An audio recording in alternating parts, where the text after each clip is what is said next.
And salutations, everybody. Welcome to the best damn movie-related show on the planet Earth, the John Campea Show, coming from right here in our quaint little studio. I'm, of course, your host, John Campea. I'm joined in studio today by our technical director, Jonathan Voico. Hello, hello. Writer, director, producer, Robert Meyer Burnett. It's good to be back. And most importantly, of course, you guys are here. Thank you so much for being here, making our little show part of your day. A show we talk about those things that we love, movies and movie news, TV and streaming, all that good stuff. And here's how the show's going to go. We're going to start off by talking about a bunch of topics we got lined up for you guys. Then in the second part of the show is the most important part. That's when we take your comments and questions. Now, if you'd like to get a comment or question on the show, there's two ways to do it. Number one, if you are not watching the show live, like you're watching the show a little bit later in the day, like 95% of the people do, you can use our tip link to send in a question simply at www.streamelements.com/JohnCampea/tip. Send it on in there and you'll be read on the next episode. Or if you are watching the show live, you can use the live chat in the super chat feature, using the super chat feature in the live chat to send in a question. And when you send in a question, whether it's in the tip link or in the super chats, as long as we deem it appropriate to be addressed on the show, we do reserve the right to not address any question that we don't think is appropriate for the show. You'll hear your question addressed on the show. All right, guys. With that down, let's get things started off here today, shall we? We're going to start off with this.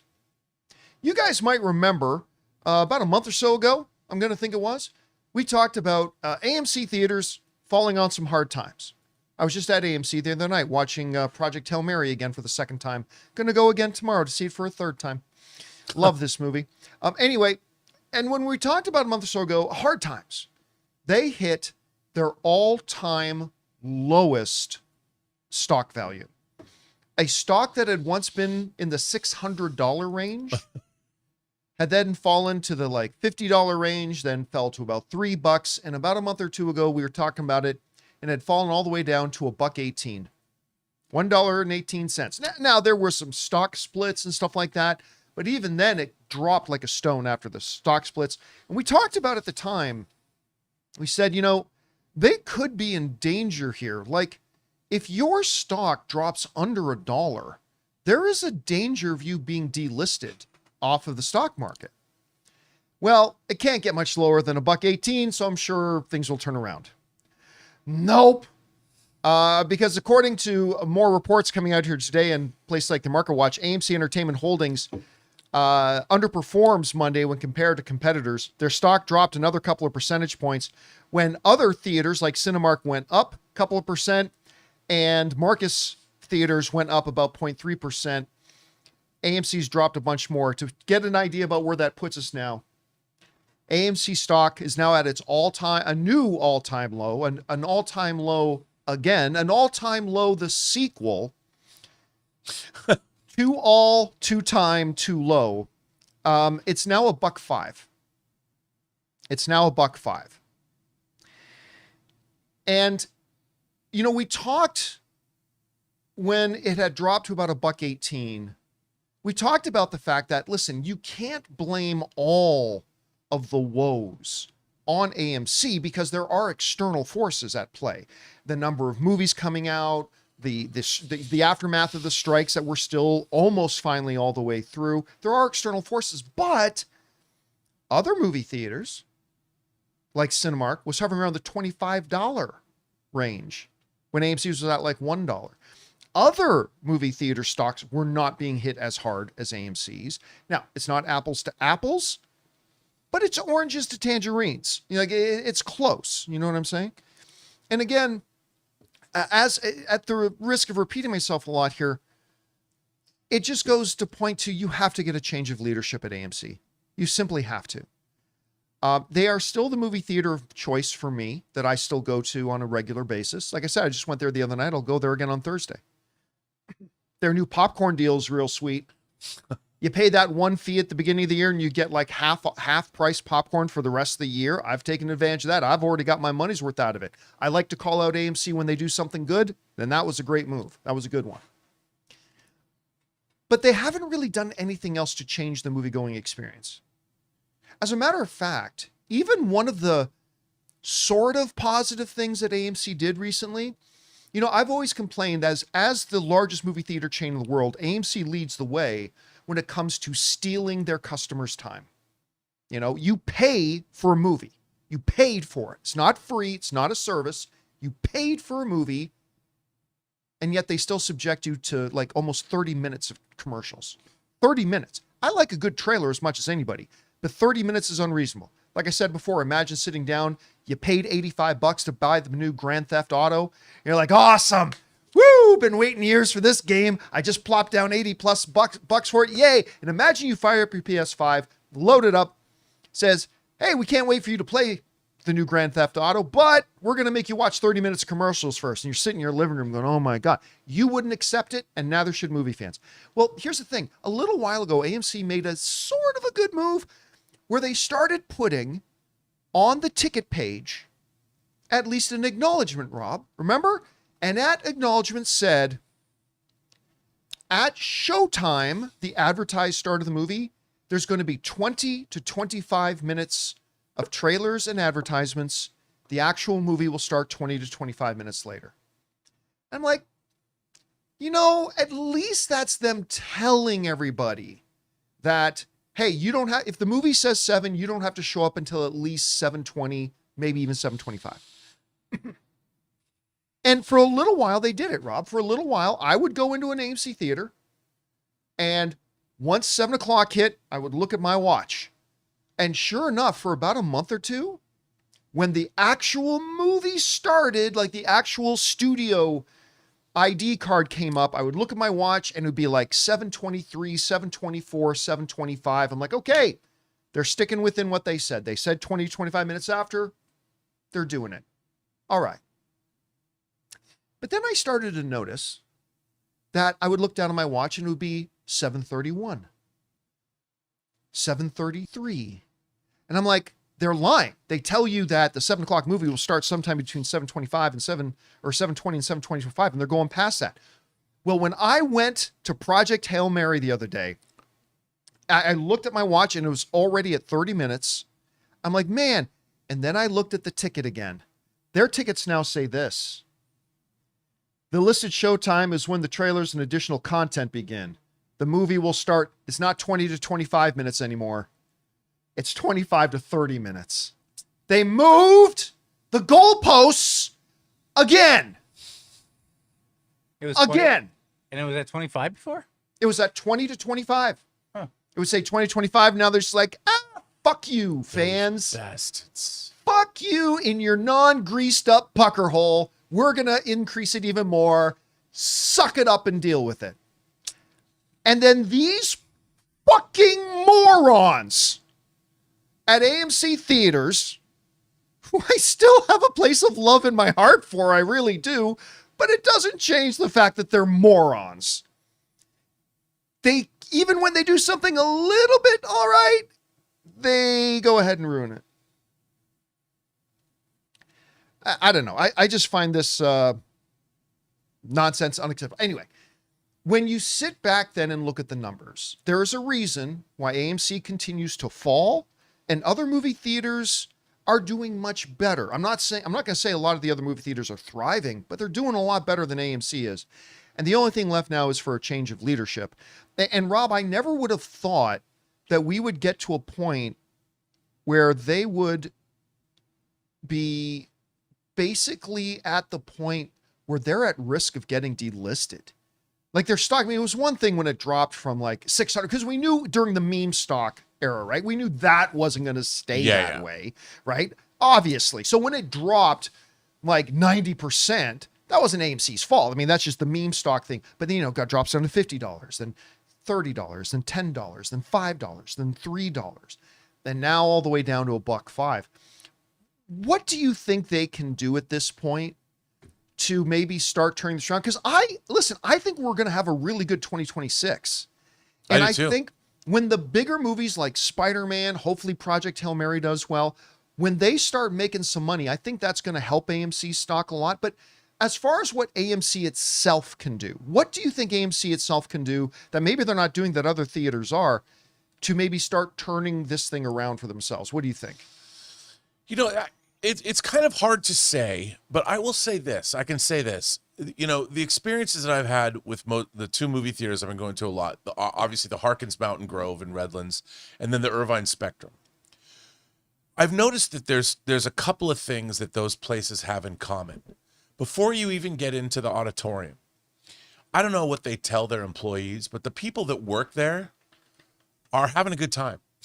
Like, they recognize you, they come up to you, they talk to you, you know, that I feel like when I go to both of these theaters, and it helps that I've been frequenting them a lot. But let me interrupt for just 1 second. Sorry. Breaking. Jonathan, you want to bring this up? Since I started my rant, AMC has now fallen to $1.04. So it's fallen a little bit further. Anyway, please continue. people are watching us right now, investing. But no, and it's just it kind of, it's inviting. It's just one other thing that I didn't used to notice, but now I notice it. Like you, and they remember you, and you can have a conversation. Then you keep that conversation going the next time you come back, and then people know what movies you're going to see.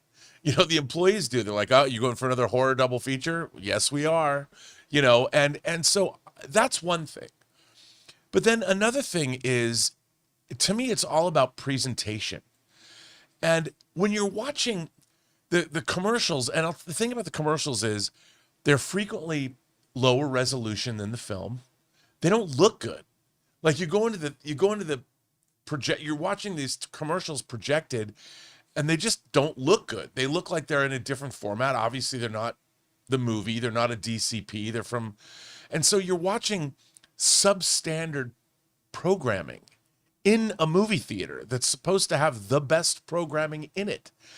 And I would think that if they're going to have ads in movie theaters, they should make ads for movie theaters, not repurposing ads for other things, not some HD streaming ad that they're just throwing into a movie theater.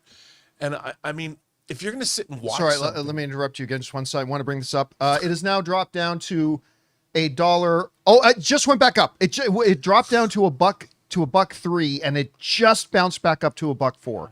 Yeah, it's nope. barcoding. There it is. It's Now down to 103. So we've dropped 2 more cents since the start of this thing. It's back up to 4. Yeah, it's barcoding. 103.28. Anyway, please continue. Sorry, I keep interrupting you there, Rob. Look, at the end of the day, you're going to see a movie. You want the best presentation possible.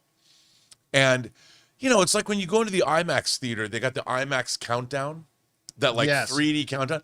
When that starts, you're sitting there going, yeah, you know, you're getting ready for whatever the IMAX. And the last time I saw it was with Project Hail Mary. And then they kick into that 6-minute trailer of The Odyssey that I hadn't seen, you know, and you hadn't seen it either. Suddenly you're looking at the Trojan horse on the beach, and it was just, yeah, man. I mean, you're just excited. I don't know how movie theaters can make you feel that, but we should feel more like when you step in to that auditorium, watching lame ads does not engender trust with the audience. I'm always thinking to myself, I wonder if the sound is going to be good for the actual feature presentation. I'm always worried about that. I get anxiety. It usually always is. The presentation's great. But when I'm sitting there watching some lame, substandard commercial, it diminishes the experience. And I understand they need to make extra money. But watching 25 minutes of that in a movie theater is it's just not good. It kills the mood. It does kill the mood. It's like you're about to have sex with your girlfriend. She says, before we do, can I tell you some stories about my mom? It just kills the mood. It's flaccid inducing.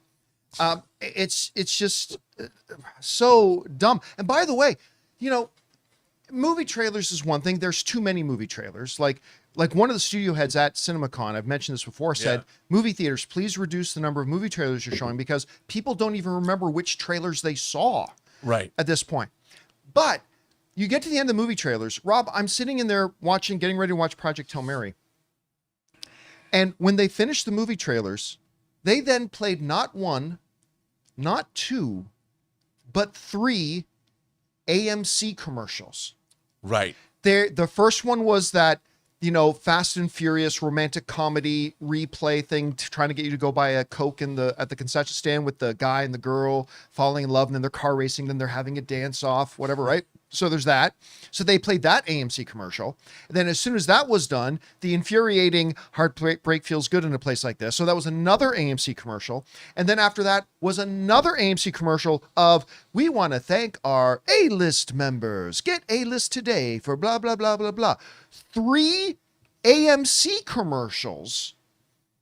And, I've said this before, but showing a commercial to people who are already there, where like I'm already here. I'm in an AMC theater right now. I liken it unto trying to get a girl to look at your Tinder profile when you're about to have sex with her. You're there. You're there. I'm here. Do you really need to show me 3 AMC commercials when I'm sitting in an AMC theater? It's just really tough. I'm really looking forward to bumping into some AMC reps at CinemaCon. I'm sure they're going to have a lot to say to you too. Oh, I think they're going to avoid me like crazy. None of them want to talk to me because I got some things to say. You're the only person talking about AMC as much on the internet. Maybe. I'm the only one who cares. They have to. I know they have to talk to you. I get angry because I care. I want AMC to thrive, man. Well, like that's I said, the irony of it all. It's still my theater, man. I'm right there with you. Anyway, the AMC Burbank 16 is the most successful movie theater in the United States, and yet their stock is they got a hovering great around general $1. manager there, by the way. Fantastic general manager. Oh, well, I would say that's a theater too. I will say they stick to their stated start time at that AMC 16. They run a tight ship there. Yeah, they do. And when you walk in there, the same thing. The employees are very nice. They greet you. They've got a great little bar there. I love going to the Burbank 16. It's when awesome. you go out into the I've always wilderness enjoyed of it. AMCs, it goes down. Yeah. All right, guys. Question is for you. AMC stock as of this second is $1.03, down more today. It's down another 4.5% today. What do you think about that? Will it continue to fall? What can AMC do? Honestly speaking, what can AMC do to increase their value, their perceived value to the market? I've offered some ideas. Anyway, whatever you guys think, jump down to the comment section below and let us know your thoughts. All right, guys. With that down, let's move on to this, shall we? The Oscars were the other night. Big night, of course, for Michael B. Jordan. Biggest night for One Battle After Another. Ludwig Göransson wins his 3rd Academy Award. A lot of great things all around. I'm a big fan of Conan O'Brien. I didn't think he did it was a pretty flat, I think, hosting job, but whatever. It was what it was. Well, despite the fact that the Oscars have been rallying in their viewership, actually last year was the 5-year high, had big numbers last year with the Oscars. Not this year. This year, according to an article in Variety, the Oscars ratings were $17.9 million. 17.9 million viewers.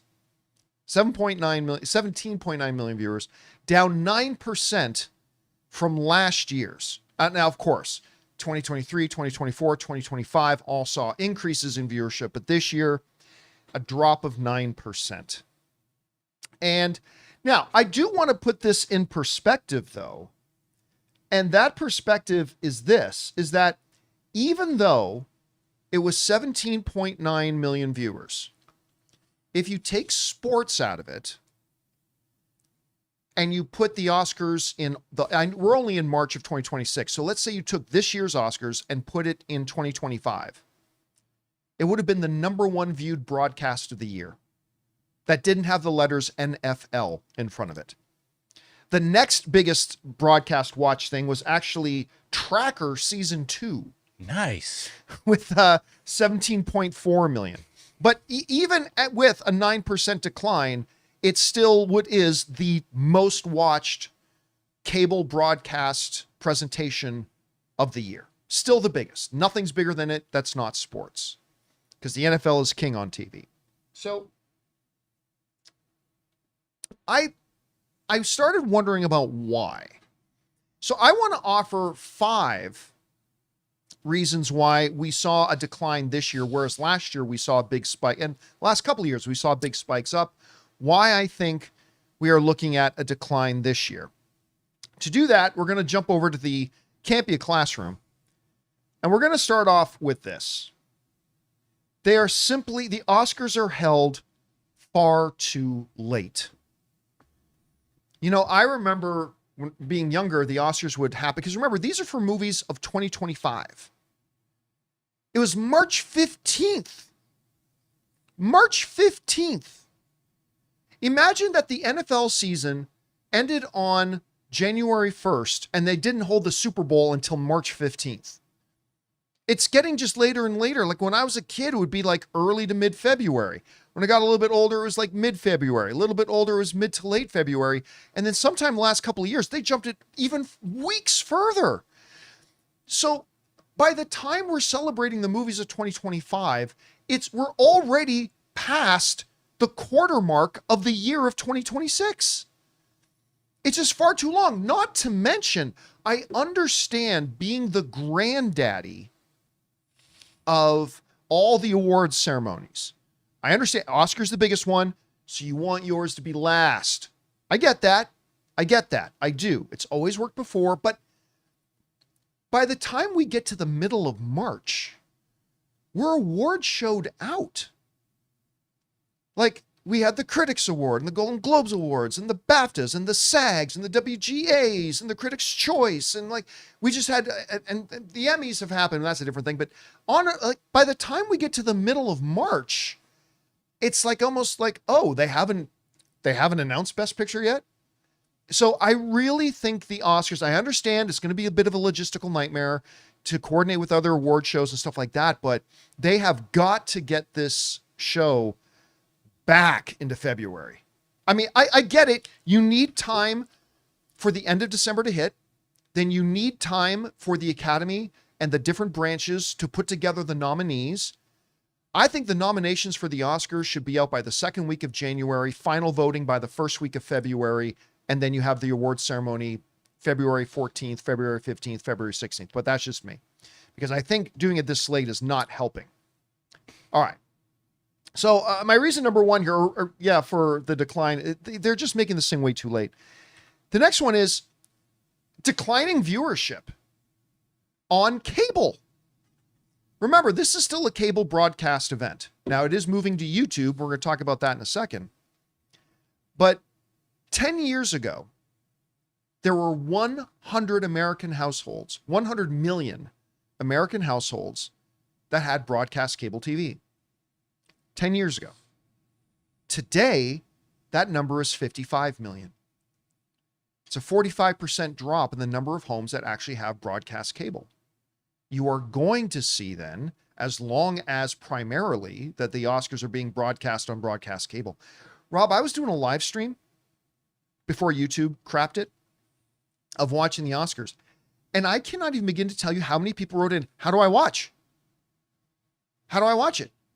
Like, you could also watch it on Hulu, but not everybody had Hulu. So it's like, we're not cable subscribers anymore and whatever. How do I watch it? I was actually, frankly, kind of shocked how many people were writing and saying, I don't know how to watch it. Okay, that was one. But the fact that there are 45% less cable subscribers today than 10 years ago, am I saying that's the magic bullet? No, but I'm saying it's one of the factors. I think you can't ignore that that's one of the factors. One of the other reasons I think we saw a 9% decline this year is this.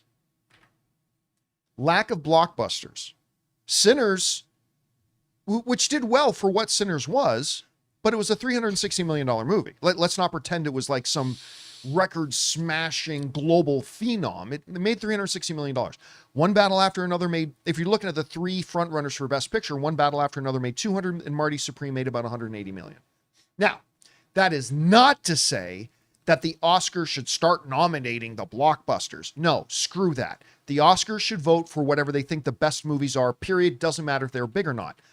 But one of the repercussions of that is, if it just so happens that the best movies of the year are smaller-ish movies, then the reality is you're going to come into Oscar time and there's going to be fewer people interested, because there's going to be a lot of people who have not seen Sinners, a bunch of people who have not seen One Battle, and sure as hell, a lot of people haven't seen Marty Supreme. And they were clearly the three frontrunners.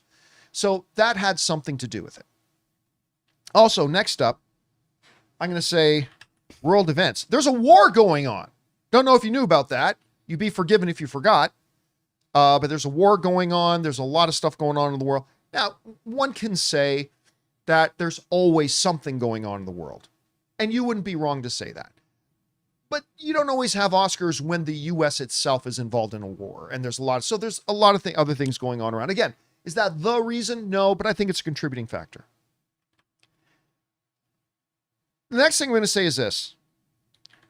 Still too long. This was the 6th longest Oscars in history at 3 hours and 44 minutes. And people just know you're in for a slog when you do it. And they've got to figure out a way to get this thing. There's no excuse for not getting this thing to about 3 hours. You should be able to get this thing to about 3 hours. Now, again, let me remind everyone, here's an interesting fact. Remember a little bit ago I was saying that even with the 9% decline, it is still the number one broadcast thing on television, other than sports. Nothing else gets the viewership it does in America other than sports. Here's the other thing. Rob, this is an interesting number. Even though the viewership went down 9%, social media engagement went up 42%. So everybody cared about it was the number one broadcast show of the year. So obviously everybody cares. But I mean, on social media, even more, the social media engagements on it was up 42%. So I just think there's things they got to fix here. So to go down my list again, number one, why did it go down 9% when like last 2 years, they kind of went up? One, they're holding this thing far too late in the year. Two, declining cable viewership, which is one of the reasons why they are moving this to YouTube. For those of you who didn't catch it, the Oscars, I think as of 2029. Right. So we got 2 more Oscars that aren't going to be on YouTube. In 2029, the Oscars are going to YouTube. And honestly, I would even say they're waiting too long to do it. They probably should have done it in 2028, but in 2029, they're going to start broadcasting on YouTube. This year, there was just a lack of blockbusters. I would add one more, Rob. Maybe as a little bonus reason for this, let me put it on the list. As a little bonus, I would say predictability. It was a fairly predictable Oscars this year. The only one that was kind of in question was, would Michael B. Jordan or would Timothée Chalamet win? Like it be months before the Oscars, it became very clear one battle was going to win Best Picture. Paul Thomas Anderson was going to win Best Director. Jessie Buckley is going to win Best Actress. On and on and on. There was one kind of interesting thing, but predictability. So, yeah, I would say those are some of the reasons why I think the things have gone down this year, as opposed to like the last couple of years where we saw the viewership going up. Anyway, Rob, I've got my reasons. Do any of these stand out to you? Do you have any others you would add to this list? What do you think? Well, I agree with your reasons, but I think that there's more of a fundamental issue with the Oscars in the sense that in the last 30 years, if you go back to, say, 1994, the Best Picture winner was Forrest Gump, which also was one of the highest grossing movies of the year. Everybody went and saw Forrest Gump. You could. But you know what it should have lost to? Were you gonna say Pulp Fiction? No. Shawshank Redemption. Oh yeah. Should have lost a shot, but it was a great movie nonetheless. But there was a lot of great. The most successful movies were also not all the time, but they were also the Oscar nominated films, and it really began to change in the 90s because Hollywood's business model changed. So the major studios stopped making movies. They had to focus on global entertainment. So they started making bigger budget, epic entertainments. Whereas companies like Miramax would come in and fill in the now you could say that, yes, indeed, Warner Brothers made Sinners and Warner Brothers did make one battle after another. But neither one, I mean, Sinners was kind of a mainstream hit, but it wasn't like a global phenomenon the way Forrest Gump was. So I think by knowing that, and if you look at the other front runners, I mean, Hamnet was definitely a front runner as well.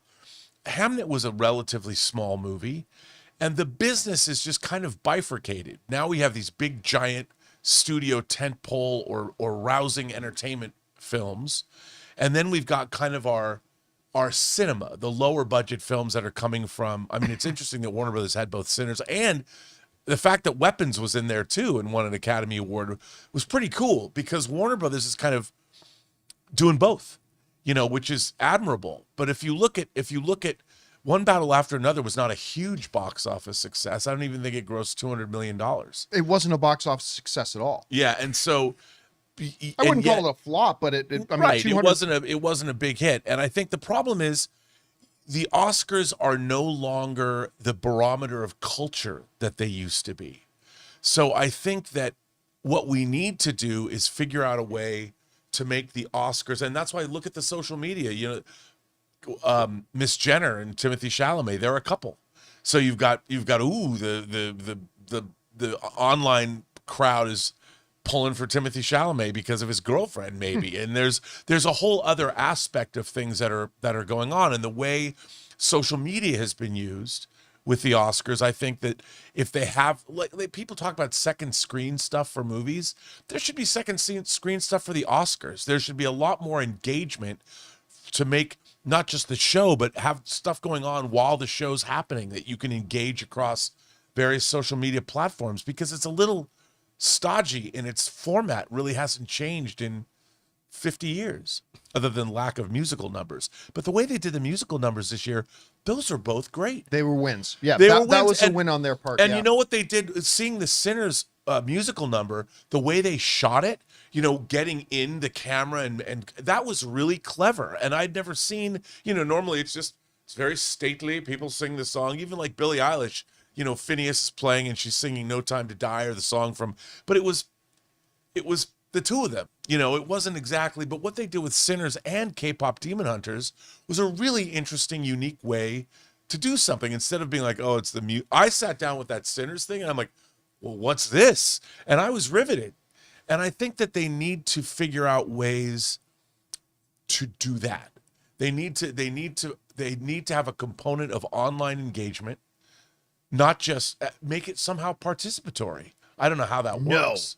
No, but I don't mean in the show itself, Okay. but like there's a whole extra added element of participation that's going on in online in whatever categories. I don't know how that works, but they've got to do something more to engage people, and they've got to do more leading up to the Oscars. Like, we cover the Oscars, but the rest of the population doesn't care if you're not studying movies per se, but they could do more to promote the Oscars in unique ways on social media, in ways they haven't before. Like, make some, how many Oscar things have you seen this year? And, stuff like where you could lead up to it and make social media a component. I don't know how that would work. I will say this, though. Next year's Oscars are probably going to be the biggest viewership they've had in a decade. Ever. Because you're going to have Yeah. Project Hail Mary. You're going to have Odyssey. You're going to have Dune 3. These are all going to be huge. These are all films that are going to be nominated for Best Picture. And they're all going to be big box office. And they all appeal to the younger audience as well. More four-quadrant. But again, they're going to get voted because they're going to be the best films, not because of anything. So I think next year you're going to see much, much, much bigger numbers. Yep. I do too. Hopefully there's not a war going on at the time and all that kind of Hopefully stuff. we're still here. Anyway, guys, question is for you. What do you think about this? After a couple of years of successive years of the viewership going up at the Oscars, this year we had 9% decline from last year.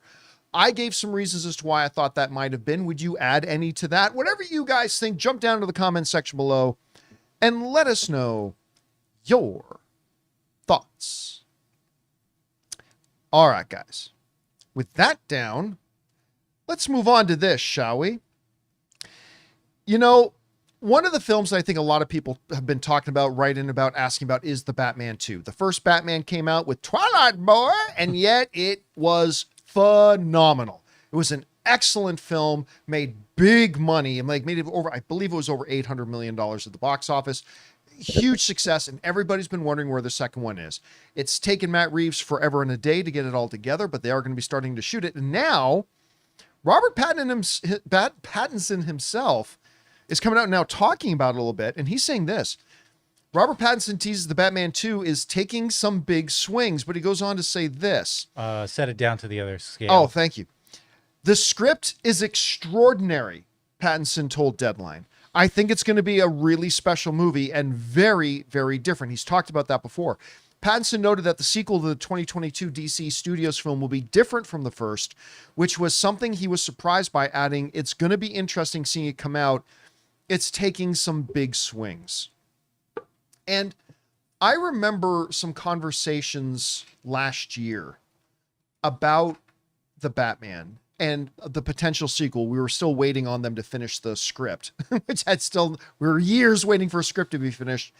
Finally got finished off. And we were wondering, and a conversation broke out about, when they do another one, how will they change the tone?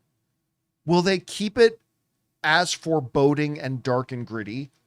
Or just like near the end of the film, we saw Bruce Wayne evolve a little bit.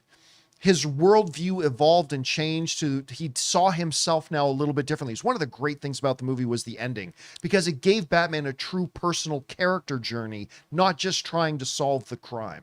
And he ends up in a different place mentally than where he was at the beginning of the film. And remember, we talked about, are they going to reflect that in the tone of the next one? Like, we still want a more gritty, quote unquote, realistic feeling Batman, because that's what it's been so far. But what will they do? And it sounds like, from what Robert Pattinson is saying, that, oh yeah, this one's going to feel different from the first one. He's not, of course, going into details about how. I'm not at all surprised to hear him say that the script is extraordinary. It is still, of course, Matt Reeves, so I'm not surprised by that. I'm also not surprised that it's newsflash. Actor says his next movie is going to be really good. Trust me, bro. I mean, obviously there's that as well, but still nice to hear this. Rob, how are you interpreting Robert Pattinson's comments? Well, I mean, look, as a longtime Batman fan, when I was growing up, like in the 80s reading comics, it was always wild to me how many different kinds of Batmen were appearing concurrently in the comic books. I mean, it's all the same character, but on one hand, you had Batman and the Outsiders, with villains like the Nuclear Family, that was literally a father and mother and their kids that were nuclear powered, and they were the villains. So that was like this goofy, fun, Silver Age, wacky shenanigan Batman. Then you had Frank Miller doing the Dark Knight Returns and doing Batman Year One with David Mazzucchelli or whatever. And then you had the Batman that would appear in the comedic Justice League punching Guy Gardner in the face. So you had all of these different incarnations of the character existing at once. So I would say one of the great things that I loved about the Batman was how grounded it was. I love the grounded, like he really brought back the Dark Knight detective angle. And it was really like a gritty cop crime underworld thriller that had Batman in a very grounded, he was very grounded. Even the villain, I mean, the Penguin and Catwoman were still recognizably the Penguin and Catwoman, but it was more like that David Fincher Seven-esque kind of thing, rather than some heightened Gotham City of Michael Keaton's Batman. So I think they're probably going to take that grittiness and turn it and make it even more twisted and more, maybe a little bit more, inject some more strangeness into it. Because if you've got the reality, that Batman reality, now you can mess it up. You've already got the reality underpinnings of it all, but now you can make the villains even more twisted and more strange because they already have a launching pad that you believe in. But I don't think they can make them, like, I still don't believe you can get into the more fantastical stuff. No. I don't think it should be more fantastical, but they can, like, you could bring in the Court of Owls and talk about like a conspiracy that's existed for a long. Court of Owls would be perfect. I don't mean that they're gonna have like Killer Croc running around or anything like that. Like Robert Pattinson's Batman universe, I don't believe can have Clayface. I don't believe Robert Pattinson's Batman universe can have Man-Bat. No, but suddenly you can have a 100-year-old conspiracy or 100-year-old criminal empire that's been built in and woven into the fabric of society that we haven't seen before. So I think we're going to get a larger tapestry with which Batman is going to be working on. Because if you think about Matt Reeves' Batman, it was fairly contained. It didn't have there weren't like larger forces at work. And I think that they can do that. They can expand it now because it already is grounded. So you can take the world out and expand the world out and make it a little bit more terrifying and strange. All right, guys. Question is for you. What do you think about this? Do you like take Robert Pattinson's comments with a grain of salt? Again, actor says his next movie is going to be really cool. Or, I mean, are you expecting what he's saying? And how do you think it's going to be different? Robert Pattinson says this time around it's going to be quite different from the first one. In what ways do you think they're going to do that? Whatever you guys think, jump down to the comment section below and let us know your thoughts. All right, guys. With that down, let's move on to this. We are going to talk about a little trailer that dropped this morning for this little indie film called Spider-Man Brand New Day. But before we do, we're going to get to that last as we're still waiting for some people to join us. We're going to jump over and play ourselves a little game of Versus that we have not done in a while. How Versus works is simple. You guys send in a bunch of matchups for us to determine which one is the better. A whole bunch of you guys sent some scenarios in for us. Jonathan's got them picked out. So Jonathan, what we got up first? Okay, Rob, first up, who do you choose here? We're going to hear from Spider-Fan Harrison Ford as Han Solo, Harrison Ford as Indiana Jones. That's hard. But you know what? I'm going to go with Indiana Jones. I'm going to go with Indiana Jones because Indiana Jones is a more fully realized character. There's just more to him. He's a college professor.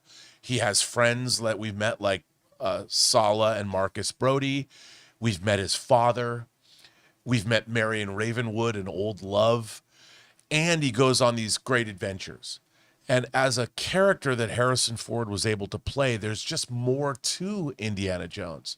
Now, I love Harrison Ford, and I love Han Solo, but I think the better character for him is Indy. I would say that the better character is Han Solo. But the question is, Harrison Ford as Han Solo? Because the question is about Harrison Ford or Harrison Ford as Indy.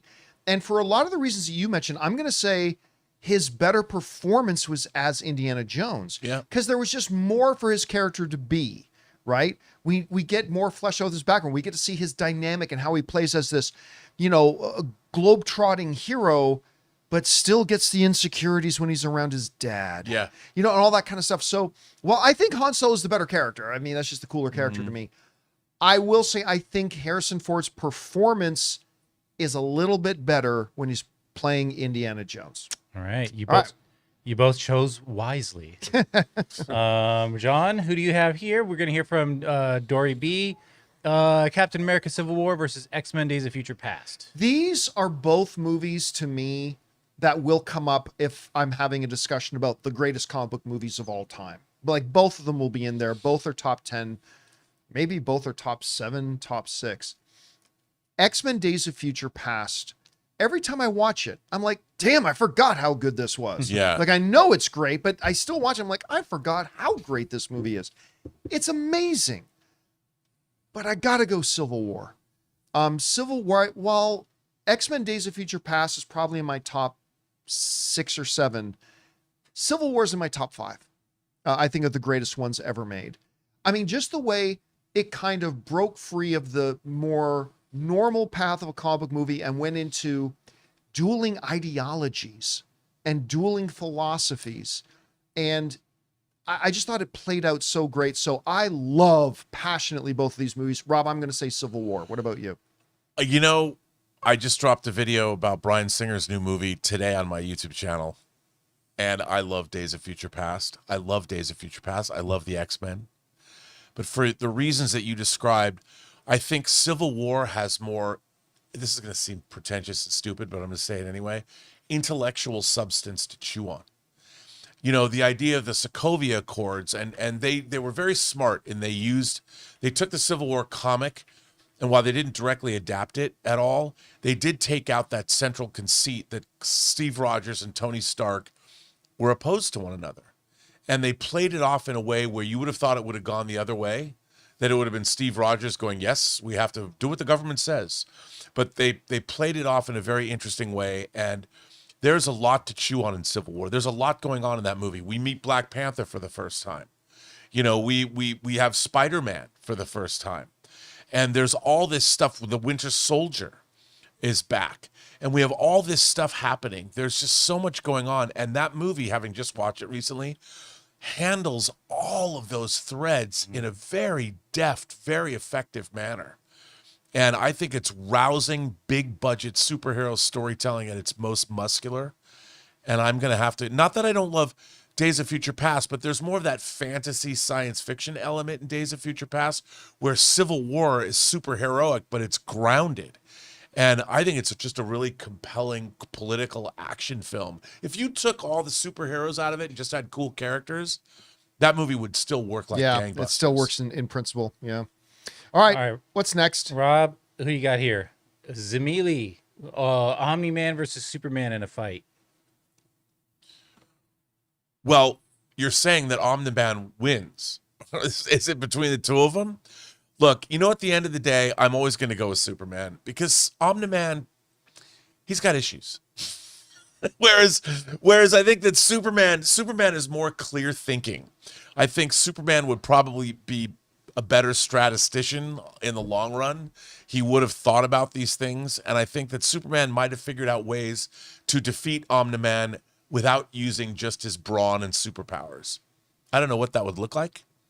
But I'm going to go with Superman. Let's face it. Omni-Man is a Superman lift. Yeah. It's a Omni-Man, and I love Omni-Man. I love him too. Yeah, I love the character and everything, but Superman all day, every day, not even close. Yeah. It's Superman. Easy. He will outstrength him. He will outspeed him. He will outthink him. He will everything. He's Superman. So he will always trump Omni-Man. The original always trumps the knockoffs. And again, I say this as somebody who loves Invincible, but Can't Superman, disagree. 24 hours a day, 7 days a week, 365. All right, what's next? What is next? John, we're going over to you. Dory B says, Destin Daniel Cretton versus James Gunn. Which had the better MCU debut? So that would have been what, Guardians versus Guardians, Shang-Chi? and it's Shang-Chi. Yeah, look, I love Shang-Chi. I like everybody knows. I'm one of the biggest Shang-Chi fans. I just adore that film. I still just pop up segments of it all the time when I'm got like 20 minutes to kill. That being said, I think Shang-Chi is in the top 1, 2, or 3 of the best things Marvel has done since Endgame. Like really, like we're talking like the last 7 years. But Guardians of the Galaxy is one of the best things Marvel's ever done, period. I remember about a year or two ago, my wife loves all the Guardians films, right? So she decided to go back, particularly 3, and she decided to go back and do a rewatch of all 3. And I watched the first Guardians again for the first time in about 5 years. And I was just like, how great that movie is. Like how great that movie is. And so I love Shang-Chi, but I'm going to say James Gunn had the better debut in the MCU with Guardians than Daniel did with Shang-Chi. What about you, Rob? I agree with you. I think that, look, I like, me, I love Shang-Chi as well. But Guardians had a really tough road to travel down to make it work. I mean, that movie could have gone pear-shaped 4 ways till Sunday. I mean, and it doesn't. James Gunn, being the character, the guy that he is, was able to make those characters his own and figure out a way to make them all gel together. And then if you think about everything else that he was doing, he's introducing the Nova Corps. You've got Glenn Close. You've got the prison scene. You've got Benicio del Toro as the collector. There's so much weird stuff. I mean, he wasn't just telling one story. He was literally creating the cosmic neighborhood of the Marvel Cinematic Universe, and he was doing it in grand fashion. And any one of those things could have spun off and made the film not work. It ends with a dance off, and you buy it. I mean, it's. I gotta go with Guardians. All right. What's next? All right, Rob, sticking with you here. We're going to hear from Slice Dude, the Spider-Man Brand New Day trailer release strategy versus the weekly Doomsday Clips strategy. Well, that's interesting because I thought the fan event that they did yesterday when everybody was given a little clip, I thought that was interesting. That was kind of fun. It was kind of heartwarming. But at the end of the day, we have yet to get a standard trailer for Doomsday. And I did think that it was kind of unique to see these characters And obviously the viewers don't lie. I mean, there's a lot of views on those 4 clips that they released. I thought it was interesting, whereas the Spider-Man release, especially now that the trailer's out today, is more of a standard release. So I'm gonna go with, I thought the four things was innovative and interesting, and it presented the movie in such a way where we understood the tone of it and the gravitas of it, but we didn't know anything about what the hell's going on. I don't even think this is remotely close. The Spider-Man stuff was idiotic. Straight up, pure idiocy. Well, we still have a regular trailer, though. Oh, yeah, but that's not the question. The question is their approach to... And because I remember I heard they were doing that. So what I thought was like, okay, so like everybody's going to get like 10 seconds. And so I went to my first one. I thought, okay, let's see what this person... I don't know who they were, but they were some kind of social media influencer who was far bigger than me. But I had no idea who they were. Influencer Smurf. And I'm like, okay, let's see this. And it was literally like 0.8 seconds. Like, Oh my gosh. And it's like, that was it. That's like a glitch. It was an idiotic thing. It was stupider than Chair Watch. Well, Whereas the stuff, those 4 character things they did with Doomsday, I mean, not a lot of them like totally moved the needle, but they were at the very minimum. Like the most useless one they did was the Wakandans and the Fantastic Four one. It was really nothing, but even that nothing was far more interesting. The Captain America one was certainly great. The X-Men one was fantastic. The Thor one was pretty good, but like that was a really neat idea about how you start the awareness campaign without dropping an actual trailer. The Spider-Man thing was pure idiocy. The Doom thing, the Doomsday one, I thought was actually really clever and really well, quite done. All right. I think we have one more here. So, John, we'll stick with you here. We're going to hear from our final matchup. Arun says Vincent D'Onofrio's Kingpin versus Anthony Starr's Homelander. You know what? This is actually closer that's than you a might tough think. one. Yeah. Because when we talk about, look, okay, so when we get into the conversation about with comic book actors, people who were born to play the role, like there's the 3, right? There's Robert Downey Jr. as Iron Man, Ryan Reynolds as Deadpool, Hugh Jackman as Wolverine. But right on the outskirts of that 3, of your trinity, Vincent D'Onofrio as Wilson Fisk is right up there and is always in that conversation. But Anthony Starr as Homelander, you know, there's a friend of mine who finished as runner-up to Anthony Starr to play Homelander. And so I should have a little grudge. But Anthony Starr as Homelander is off the charts. Like, off the charts. I think that between it and Penguin, you're talking about the greatest comic book, I think, shows ever. And Anthony Starr is a huge reason for that. That being said, I'll still say Vincent D'Onofrio is Kingpin. It's in that stratosphere for a reason. I think I love the question because we are putting Anthony Starr's performance where it should be, which is up there with Vincent D'Onofrio's performance.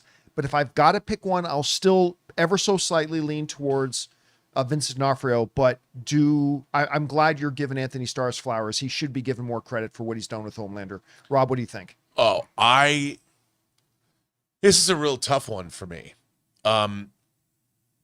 I think though that I'm going to have to go, and I totally agree with everything you just said, but I'm going to go with Anthony Starr.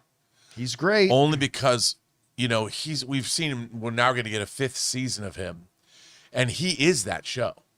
Like, everything is kind of built around the fact that he's one of the great villains, the way Anthony Starr plays him, of all time in terms of genre. And because he's not just a powerful threat, there's depth. There's moments where you feel empathy for him. Yes. Despite being so vilely evil. Yes. It's like they just, and Starr's performance brings all of that out of the text. Yeah, and he just kills it. I every time I watch that show and see something new from him, I marvel at the nuanced performance he can give. He's just fantastic. All right, guys. And that'll wrap up today's session of Versus. Thank you to everybody who submitted those matchups. Keep your eyes open on the YouTube channel for when we put out the next call for matchups, and maybe you'll see your matchup on the next round of Versus. All right, guys. With that down, let's move on to this, shall we? They said it was coming. We knew it was coming. And sure enough, it came. The Spider-Man Brand New Day trailer dropped this morning. And dude, it's a good couple of days to be a movie fan at home looking forward to watching new trailers. Yesterday, we got the Dune 3 trailer, which was mind-boggling amazing. It was just perfection. For a first trailer that's not supposed to give you too much, for a first trailer, pure utter perfection. Denis does it again. It's going to be a Best Picture nominated thing. Cannot wait. Amazing. So today, we were getting Spider-Man. And we were getting it in one whole piece. Nice. Not 0.5 seconds across 95 different social media outlets. At any rate, I'm going to say this right up front to get it out of the way because I know the question is going to come. The Dune 3 trailer's better. But who cares? This trailer was great. This trailer was great because, you know, you wonder how are they going to ease us? How are they going to kind of usher us back into the world of Spider-Man that we've been absent from for a couple of years and still make it feel fresh, not just feel like another episode, all that kind of stuff. And they did it. The way they started off with him just kind of like they set the whole stage right off the bat. Spider-Man alone at the top of the city, you know, ruminating over the fact of what he's lost, looking at video of Ned and MJ and going out and being Spider-Man. You know, we heard coming into it that in this movie, we're re-encountering a Peter Parker who's kind of abandoned his Peter Parker side and just kind of fully embraced being Spider-Man. That's his life's purpose. We see him getting the key to the city and, you know, all that kind of stuff. Now, remember I talked a couple of months ago that what I had heard was that this was one of the main underlying things here is that Spider-Man is now literally mutating into a spider, which kind of goes along with one of the storylines in the comic books. And just the way he wakes up and he's like surrounded by his own cobwebs, Yeah. the organic webbing. By the way, I mean, Tom Holland's always been in good shape. He's really got himself in good shape for this. I mean, he looks fantastic. He had a web dream there. He had a web dream. And, you know, as they just progress through it, the quick introduction of Frank Castle was beautifully done. The quick introduction of Dr. Banner, again, perfect in a college university setting. Then what I believe was the first hint at Jean Grey, with one person being controlled to another person being controlled. Then again, it could be another villain who jumps from person to person. But I mean, I think that I'm personally guessing that was a Jean Grey reference, but that is what it is. It had action, had the great little drop-ins of the characters. Love the interaction between Peter and Frank. Oh, it's great. Like Frank knows Peter can take being hit by a truck. Right. Right? And he knows he can handle being shot with the thing he's about to shoot him with. And I love just at the end too, when he's about to swear, he's like, how do you have Frank Castle, if you watch any of The Punisher, in a PG-13 movie, and gets webbed over his mouth before he drops the F-er part of it. And just Peter's response to him, go home. And as he's swinging away, if I read it on paper, I would have thought it was corny. At the end, he says, I'm just a neighbor. Well, friendly neighbor, right? I would have thought that's corny. But then you see it play out. It's like, it wasn't corny. It was wonderful. It was delightful the way they did it. I'll tell you what, and you can feel, I want to bring this up because I know there's going to be a lot of questions about it. John Watts, who directed the first 3 Spider-Man movies, highest grossing Spider-Man movies of all time, did a utterly wonderful job of bringing a new Spider-Man to the screen just a few years after we had the Andrew Garfield Spider-Man out there. relaunched him in a beautiful way. He did a masterful job with Homecoming, Far From Home, and No Way Home. No Way Home nearly being a $2 billion film. And he did a great job. But getting some new blood in the director's chair, probably a good idea, change things up a bit. And you can feel the DNA changes in this, right? Even the color Literally. tone. Oh, totally. And one of the things that I think is that this represents, I think even the look of it represents this is an evolved Peter. Like we had the Peter in the first three, but this Peter is who he is because of those first three. Mm-hmm. And it's an evolution of the character. And what we're seeing now is it reflected even in the visual styles of it. This is a lonely, by himself, little depressed Peter that I've heard many people say is exactly the Peter Parker that I want, because that's the one that we love so much in the comic books a lot of the time. But he can only be this Peter if we have the John Watts movies for him to evolve out of, right? So I think you can totally feel that we've got Daniel in the director's chair. This one, of course, the director of Shang-Chi. You can feel his DNA in it. And I think it just felt like a very organic but necessary evolution from those other three movies. So I thought the tone was great. I love the color palette. It actually feels like Spider-Man is not swinging through a version of New York City. It feels like Spider-Man swinging around and hanging out in New York City, not a version of it. You know what I mean? I love this shot. Yeah, it's That was great. Scorpion looked great. I was surprised. I think Scorpion looked great. And then of course, Rob, we're going to get to the part. I won't elaborate too much because I know you're dying for it. Ninjas. dude. Not just There's one ninjas. shot in this trailer that's the most epic ninja shot ever. Dude, the outfits of the ninjas, the whole bit, the narration going on. I mean, again, because I know I'm going to be asked 1,000 times. Yes, I do think the Dune 3 trailer was even better because that thing just blew my mind and my soul. But this trailer's great, man. And it's just nice to see and feel, because it's been a long time, like Marvel might be firing actually on all cylinders again. We had a great Thunderbolts, a very good, I think, Fantastic Four. Daredevil looks fantastic. Wonder Man was incredible. And now we get this trailer. And I got to tell you what, man, I'm starting to feel that enthusiasm again. I'm starting to feel it again. And it's been about 6 years since I felt it. And this trailer just kind of gave me that rush, dude. Anyway, man, you had a chance to watch the Spider-Man Brand New Day trailer. What did you think of it? Well, since they've introduced Spider-Man into the MCU, I never felt Spider-Man actually got his due. Because when we first met him in Civil War, he was irrevocably tied to Tony Stark from the very beginning. Because Tony Stark exposed him, walked in, he was there waiting for Peter, and hey, I need you on my team. So we've never, and then with No Way Home, you have the other Spider-Man, and it was kind of a gimmick. When I watched this trailer, I thought, because I've often thought that they should have made a movie called Your Friendly Neighborhood Spider-Man and bring him back to his roots. And I watched this trailer and I'm like, this is the exact, this is the recreation of the cover of Amazing Fantasy. Yeah. I mean, there's so much in this trailer. I'm like, finally, a Spider-Man movie. Now it's populated by people from the MCU that we know, but everything feels Spider-Man related. He has he's got a health issue, clearly, about whatever is mutating, whatever's going there. He's got identity issues in the fact that nobody remembers him.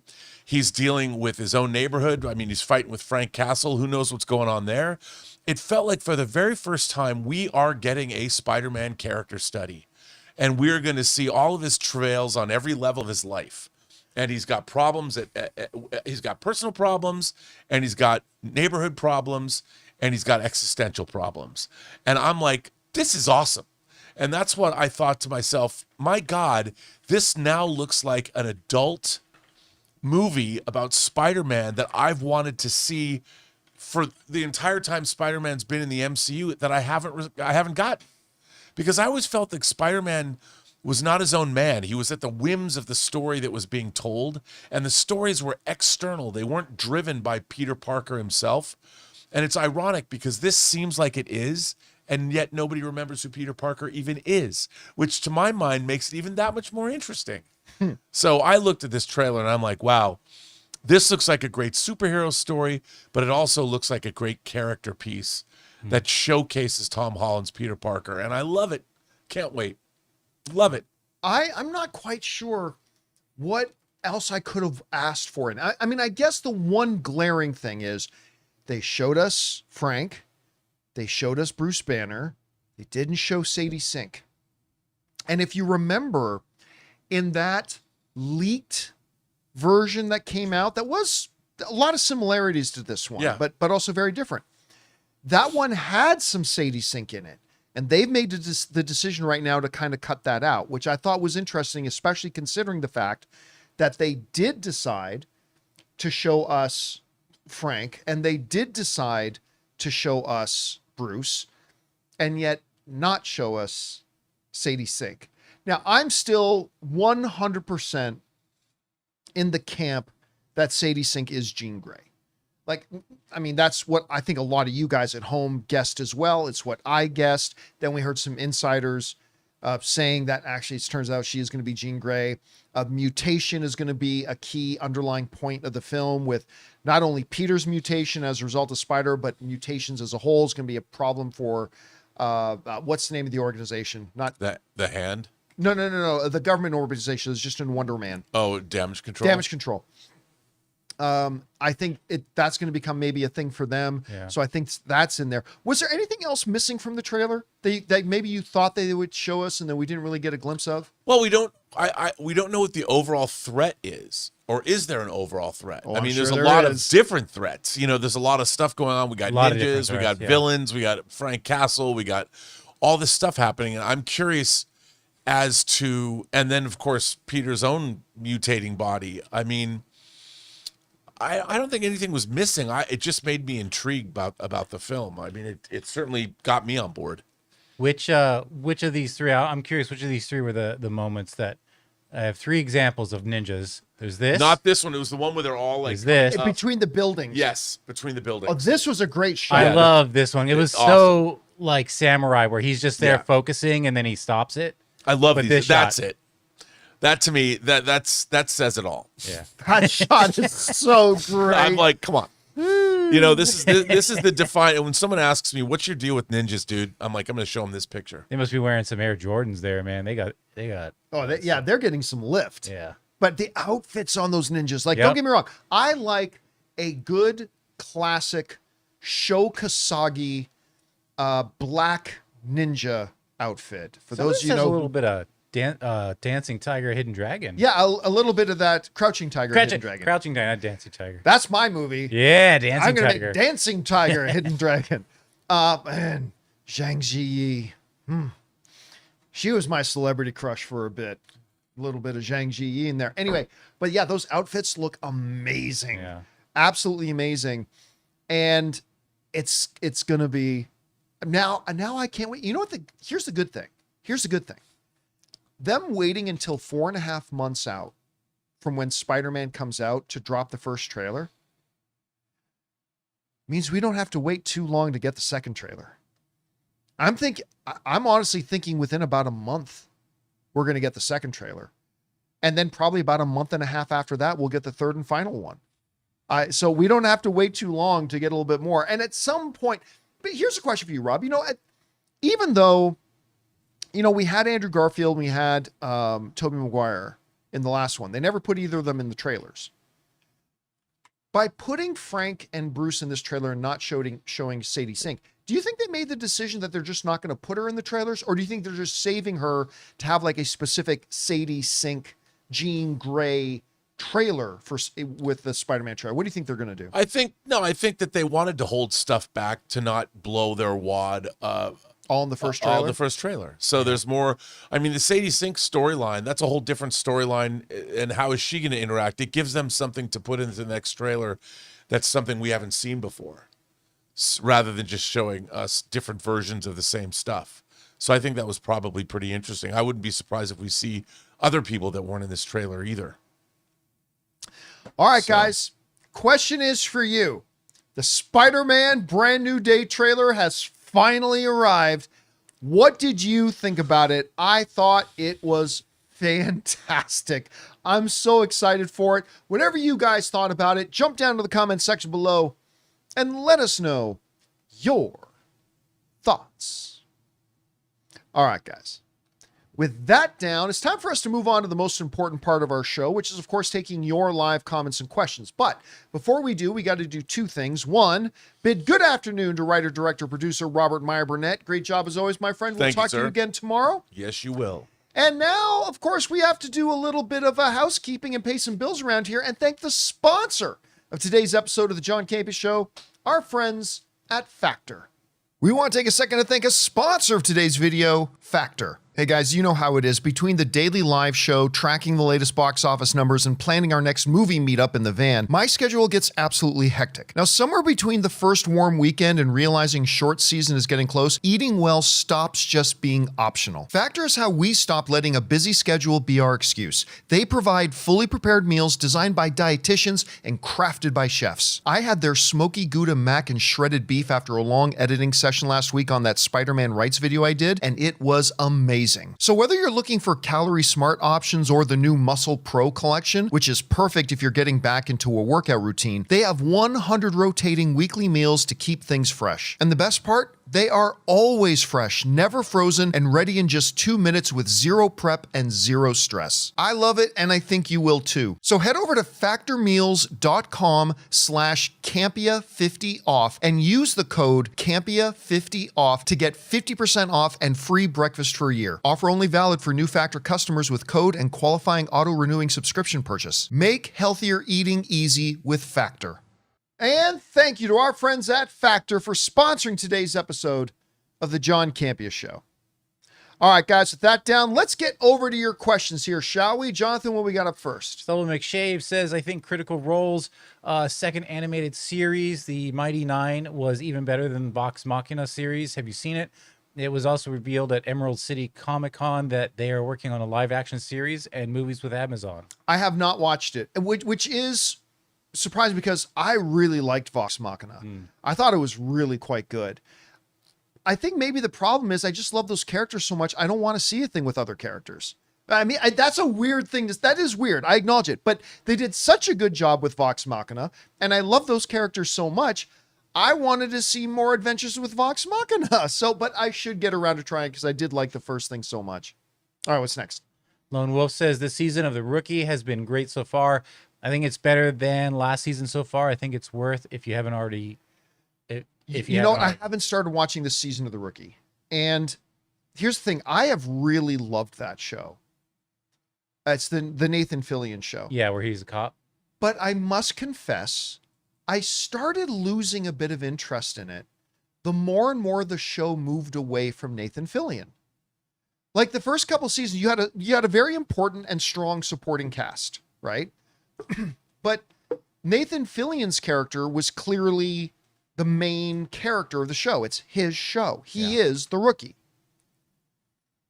But as we got like past season 4, more and more the show started to focus more on other characters. By the way, bring up my screen here. Just an update now. AMC is now down to $1.02. Woo. Down to $1.02. Just stock updates. Stock watch. It's now down to $1.02. Anyway, so yeah, the more and more the show became about the other characters, and I love the other characters, I just like them as supporting characters. I kind of bit by bit started losing my interest in the show to the point that I have not watched this season yet. And I don't know, we'll see. All right, what's next? We got Blue Flame. I know you enjoy the John Williams Hollywood Bowl concerts, so I'm excited to have booked tickets for a tribute to him at the Royal Albert Hall and London Symphony Orchestra. Sounds incredible. Did you know he and Bob Iger got honorary knighthoods from the late Queen? First of all, thank you for supporting us on that level. That's very generous of you. Oh, yeah. Thank you. Thank you. I think I knew the John Williams one. I didn't know Bob Iger. It's interesting. Guys in the live chat, do you know, is that factually true? Did Bob Iger get knighted by Her Majesty before she passed away? That's actually pretty cool. I like that. That's really neat. All right. And yes, listen, I am really bummed out that John Williams is no longer doing the concerts. Like Ann and I have been going to the John Williams in concert at the Hollywood Bowl every year for many years. And then, you know, you could see it coming because did the whole show. And then he would start bringing out a guest composer for a bit of it, normally David Newman. And then David Newman would do the first half of the show, and then John Williams would come out and do the second half of the show.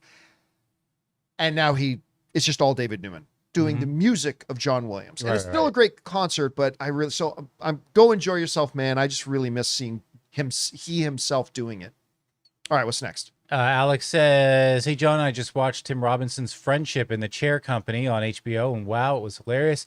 I think Tim Robinson is slowly becoming my favorite comedic actor. Thoughts on him and his work?" I don't know much of his work other than Friendship. Like that's the one he did with Paul Rudd, right? Yeah, I like that movie. I thought that movie was good, but I never saw The Chair Company. Everybody says it's really wacky and great. I still have no idea what it's about, so I haven't had a chance to watch it yet. So I have too small of a sample size to really give an opinion about what I think of him as a performer overall, but I did like Friendship, and I thought he was really good in it. All right, what's next up, we got Paul Roberts. "Love your channel, John. Went to see Project Hail Mary at an advanced screening at my local cinema in New Zealand. Love the movie. It made me tear up. Unfortunately, the screen had a big black mark down the middle. It really annoyed me. That's too bad. That's awful." How can they do a screening in a room where the screen is like that? Yeah, they're like, "Sorry about this massive flaw you're going to stare at the whole time." Like I'm going to assume they knew the big line was going down the screen before they started playing the movie. If I were you, man, I would go and ask for a refund. I would 100% ask for a refund. They should at least give you like vouchers for a movie pass or free popcorn or something, because that's not acceptable. That's not acceptable at all. Anyway, All right, what's next? Just got a Cool Runnings line in my head. You probably will know what I'm thinking of. The line down the middle. Guy says, "Hey John, WDYT about the Grogu bit at the Oscars. What do you think?" Yeah, it felt off to me since he's TV, The Mandalorian, not tied to the 25 movies, and they usually don't reference future projects out of characters for the Oscars. No, not at all.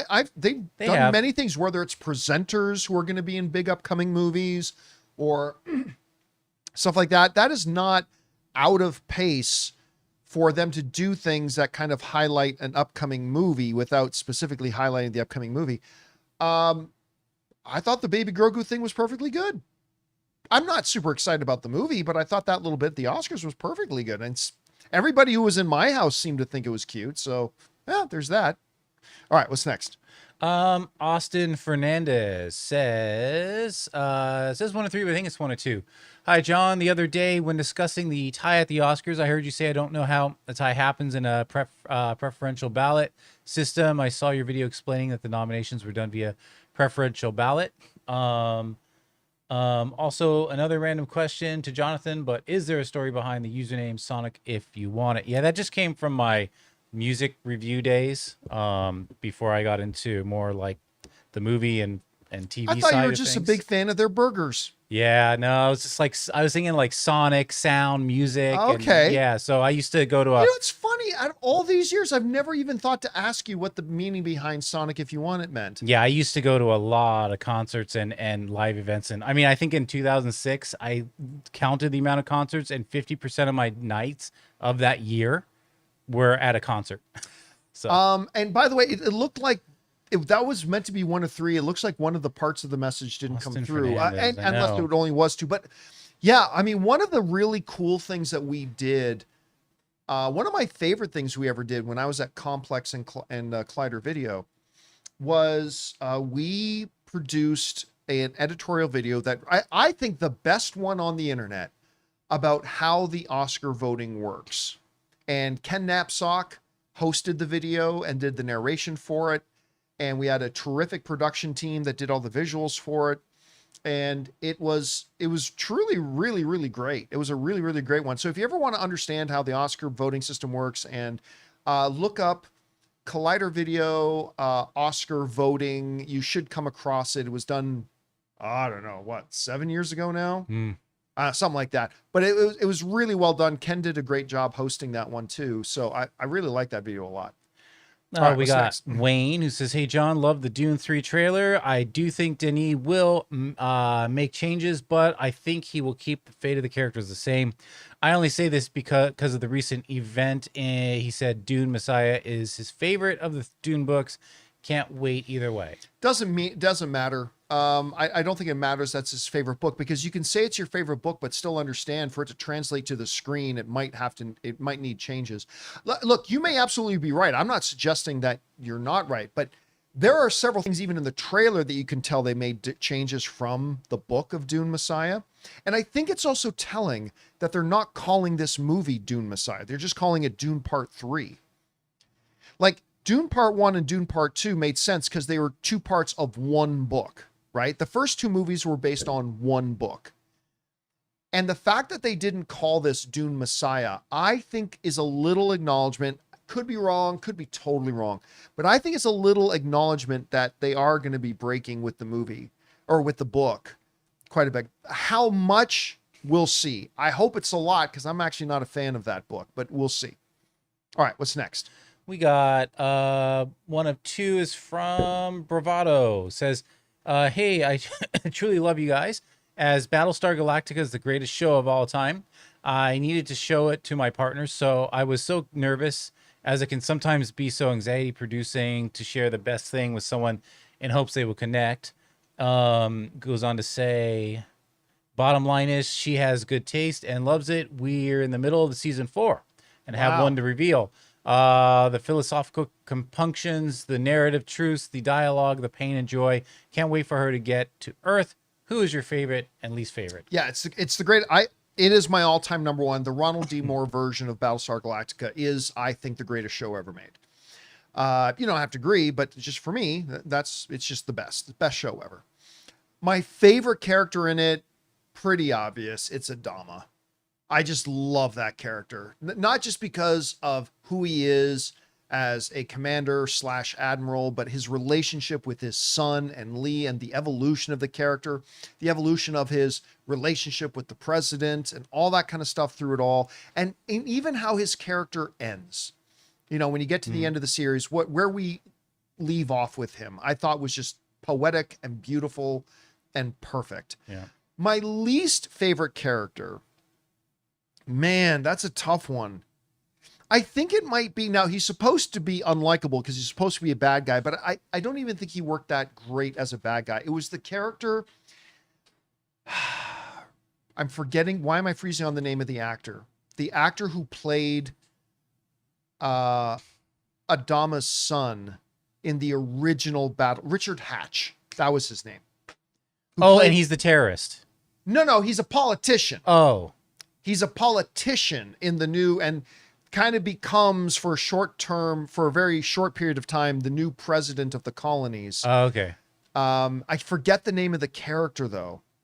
But I never liked the character. I never thought it worked. No, I mean, Baltar, somebody's saying in the live chat, Baltar was an amazing character. Yes, you're supposed to revile him, but he was a great character in that role. Like, I love the Baltar character. Oh, Tom Zarek. That was the character's name that Richard Hatch played. Tom Zarek. Yeah, that would be my least favorite character, but Adama was my favorite. Yeah. Did you know Katie Sackhoff, she had never actually watched the show, which is common for actors. They don't always watch what they're in. So on YouTube, she's been doing a rewatch from the rewatch from the miniseries all the way through each episode. Yeah.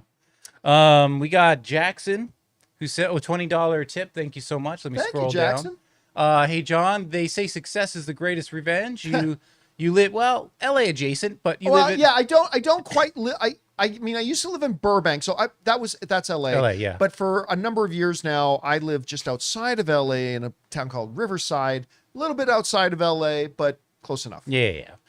You live in, we'll say, SoCal. So have an awesome wife, no debt, paid your wife's way through school with a doctorate, own a house, movie stars know who you are. Is there anyone or thing your success revenge is sweetest?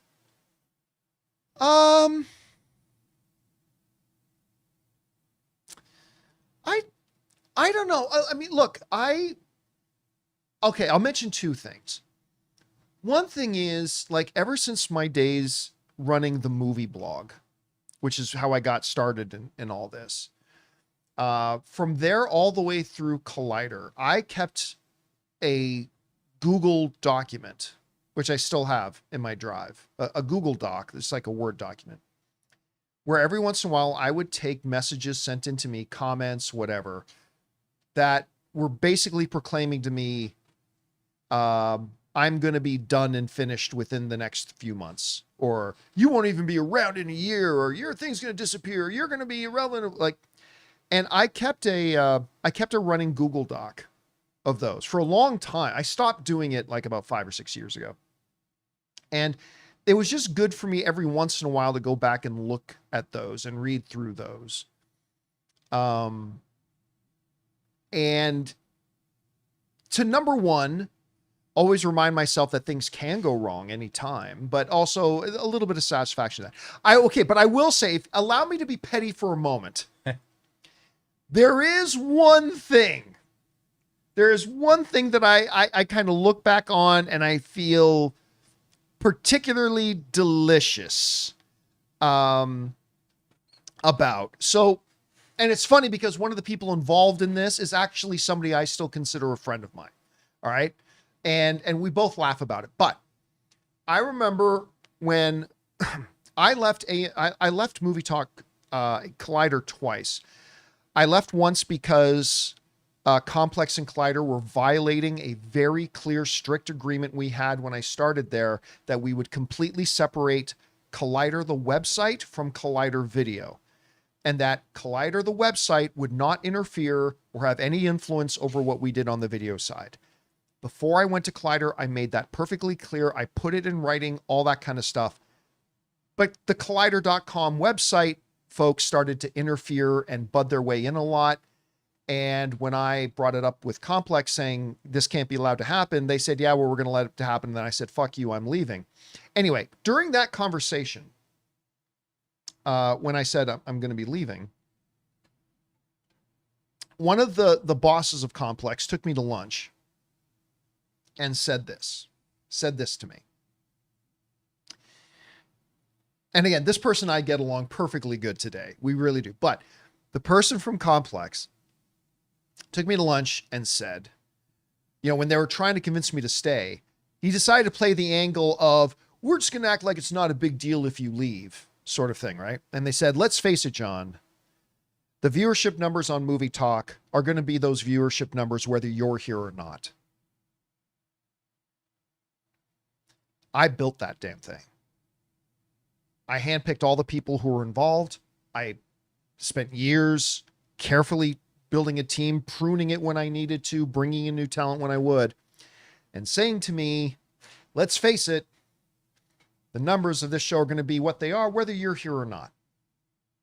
And I happen to know that there were a couple of people. Now we had a big division. We had about 20, 30 people there at the time. There were a couple of people there who thought the same thing. Thought, we don't need Campea. And so I must confess that one thing, when I look back on after I left, the consistent, rapid drop in their viewership that progressed for a long time until they finally closed their doors. I am not going to lie. I found that a little bit satisfying. I'm not going to lie. But only because of that one conversation. Like overall, I still wanted Movie Talk to succeed. I had put all the right places, all the right pieces in place for it to succeed without me. I had, and I wanted to see it continue. I'd put a lot of blood, sweat, and tears in that thing, and I wanted it to see it succeed. But because of that one conversation, I look back on that one conversation, and I must confess I feel a little bit of satisfaction over that. That's just allow me that one pettiness. But there is that one conversation I feel that about. Anyway. All right, what's next? We got Max who says, do you think there will be a Tom Holland Spider-Man 5, or do you think they will reboot, change Spider-Man after Secret Wars? I really want to see a team up between him and Daredevil. Yeah, we're not going to get a team up with him and Daredevil. Daredevil's not going to be in the movie. Spider-Man's not going to be on TV. I mean, you might get Daredevil as a cameo like we saw him for that one scene. Right. But you're not going to get a Daredevil Spider-Man crossover the way things are. But yeah, I do think we're going to get a Tom Holland Spider-Man 5. Like, regardless of what happens with, they'll find a way to make that fit in with the post Secret War plans. But I do think we're going to get a Spider-Man 5. All right, what's next? Max also says, it is believed the MCU will soft reboot after Secret Wars. How do you think this will play out? Would they recast their more iconic characters to have them in the next era, i.e. new Iron Man? How will they handle characters they just introduced? It's impossible to say. I mean, we haven't even had Doomsday yet, let alone Secret Wars. Like, we have no idea how they're going to tie these things off. And the term soft reboot is an interesting term because something is either a reboot or it's not. Mm-hmm. Just like,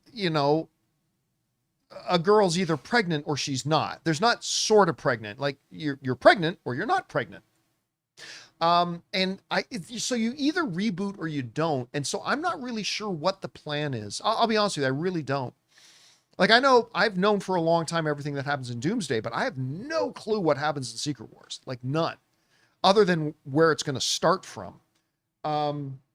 So without really having any inkling about what they're doing in Secret Wars or what their plan is about how to wrap it up and all that kind of stuff, it's really hard to say what they're going to do moving forward. Now, I do think some characters are going to be reinvented, but I don't think all of them are.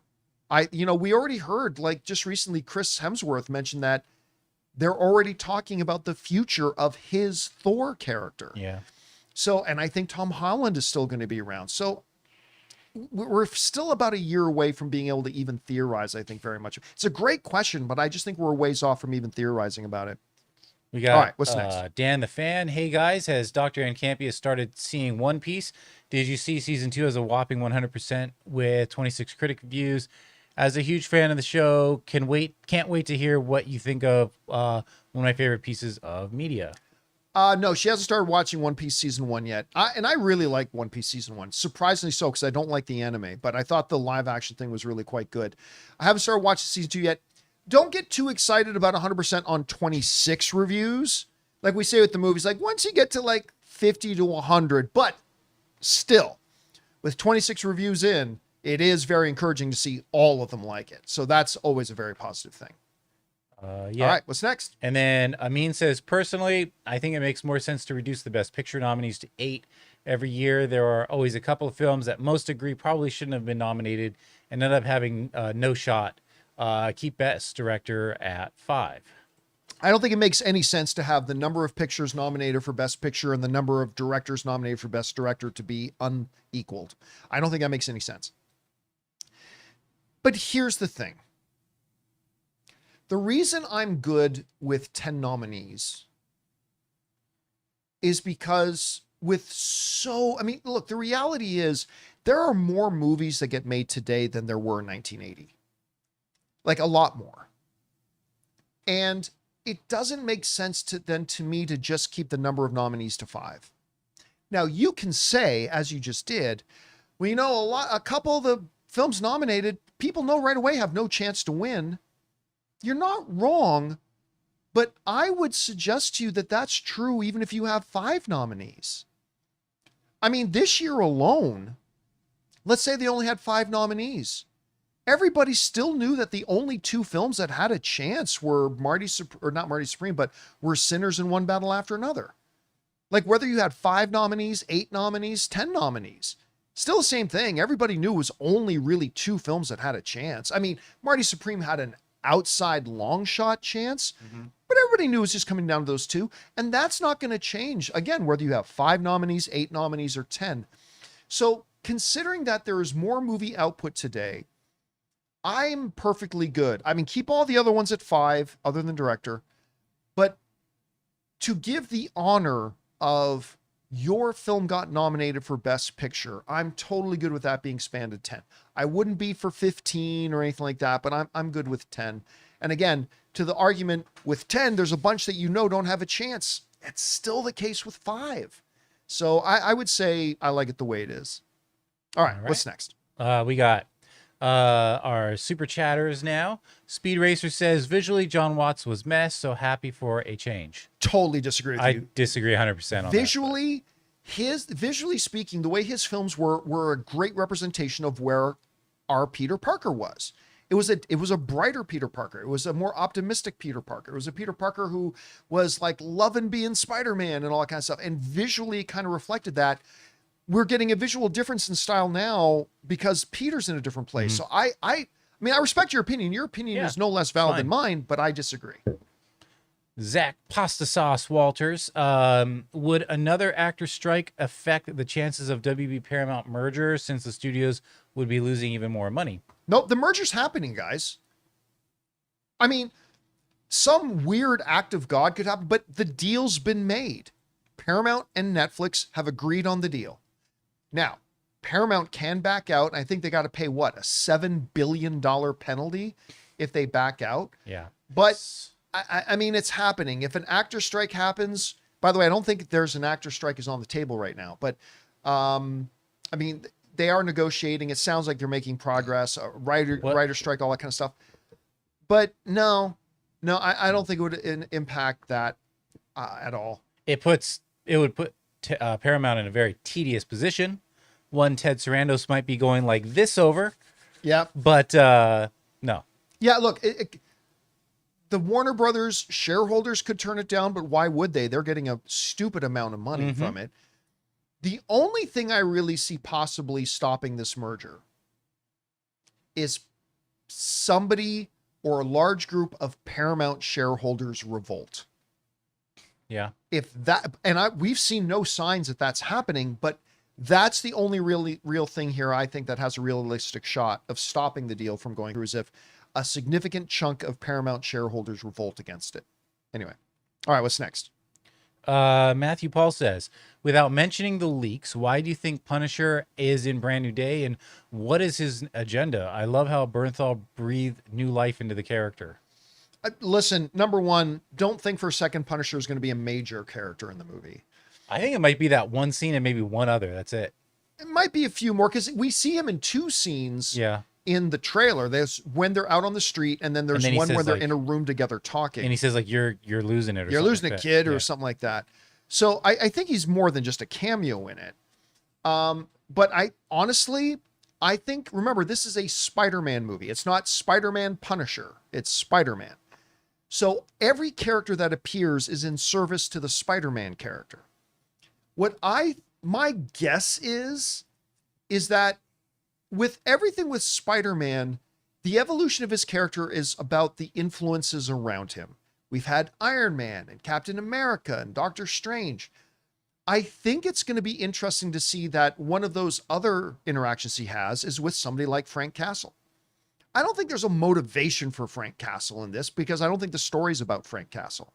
I think he's simply there as Frank Castle to have an influence, a different kind of influence on Peter than what we've seen Peter have before. I mean, I could be totally wrong. We don't know, but that's my guess. All right, what's next? Then we got Seth, who says, with a $20 super chat. Oh, thank you, Seth. Appreciate that, man. Hey, John, Spider-Man trailer looked great. Wanted to ask if Sadie Sink's character really a secret. Like, do you think they'll pull a Toby or and Andrew and never show her in the trailers?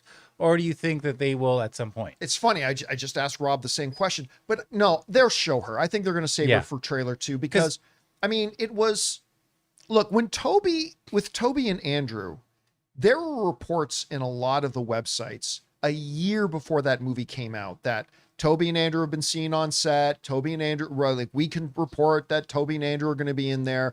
And then, of course, I put out the picture of them in the movie. But like a year before that, there were people writing about it. But this is different. Like, Sadie Sink's involvement was like literally reported in the Hollywood Reporter. I mean, it's not a secret.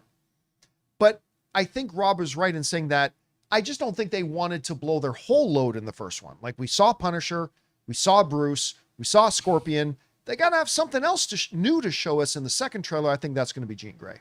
All right. All right, what's next? Johnny got lost. I'm calling it. They edited the word mutant. He qualifies that above, says, I meant to say mutation, out of the end of the trailer voice over and replaced it with rebirth. I felt that too. Like they were leaning towards mutation, but then again, that could just be us feeling like they're going to say mutation because X-Men. I disagree. You know why? Because they say mutation in the trailer. Yeah. Right? Like it's not like they're trying to hide the word mutation because Dr. Banner says the word mutation. It's already there. So it's not like saying it again changes anything. I think they were setting up that we are getting a new Spider-Man. Yeah, because it also says brand new day. I was kind of feeling like that could be rebirth. It's just like this. We're going to see him with an evolved power set, maybe a more powerful Spider-Man. I mean, when I say new Spider-Man, it's still Peter Parker, but I think that's what they're saying. Now, had they not already said the word mutation in the trailer, I might be more inclined to agree with you, but because they've already said it, why would they then hide it? So I'm going to say it is what it is. All right, what's we next? got Raymond Verrata. Sharp-eyed fans notice MJ's Black Dahlia necklace at the end of the trailer was the same one Peter gave her from Far From Home. Will she remember? No. I mean, at some point in the movie, they might do something that makes her remember, but she just won't remember, like in the first act of the movie, she won't just come around herself because that means the spell's pretty weak if she does. But something will happen where my guess is by the end of the film, everybody will remember Peter, but it's going to come from some big event. I don't think it's going to happen just on their own merits. Again, I'm just guessing. I don't know for a fact, but that's my guess. All right, what's next? Jacob says, I don't think enough people are talking about how dark it is for Peter to throw himself off a building due to how depressed he is. God bless his powers. I mean, he knows he's going to swing. That doesn't mean anything. Yeah. He's begrudgingly going. Jumps off the buildings all the time. He's begrudgingly, what it's conveying to me is that he's begrudgingly going in to fight crime, even though he's heartbroken right now. Yeah. I mean, it's just like he jumps off the buildings all the time. This was just less enthusiastic. Right. Like another day. Yeah. Yeah. All right. What's next? Ryan Shock says, hey, John, just watched Sinners for the first time.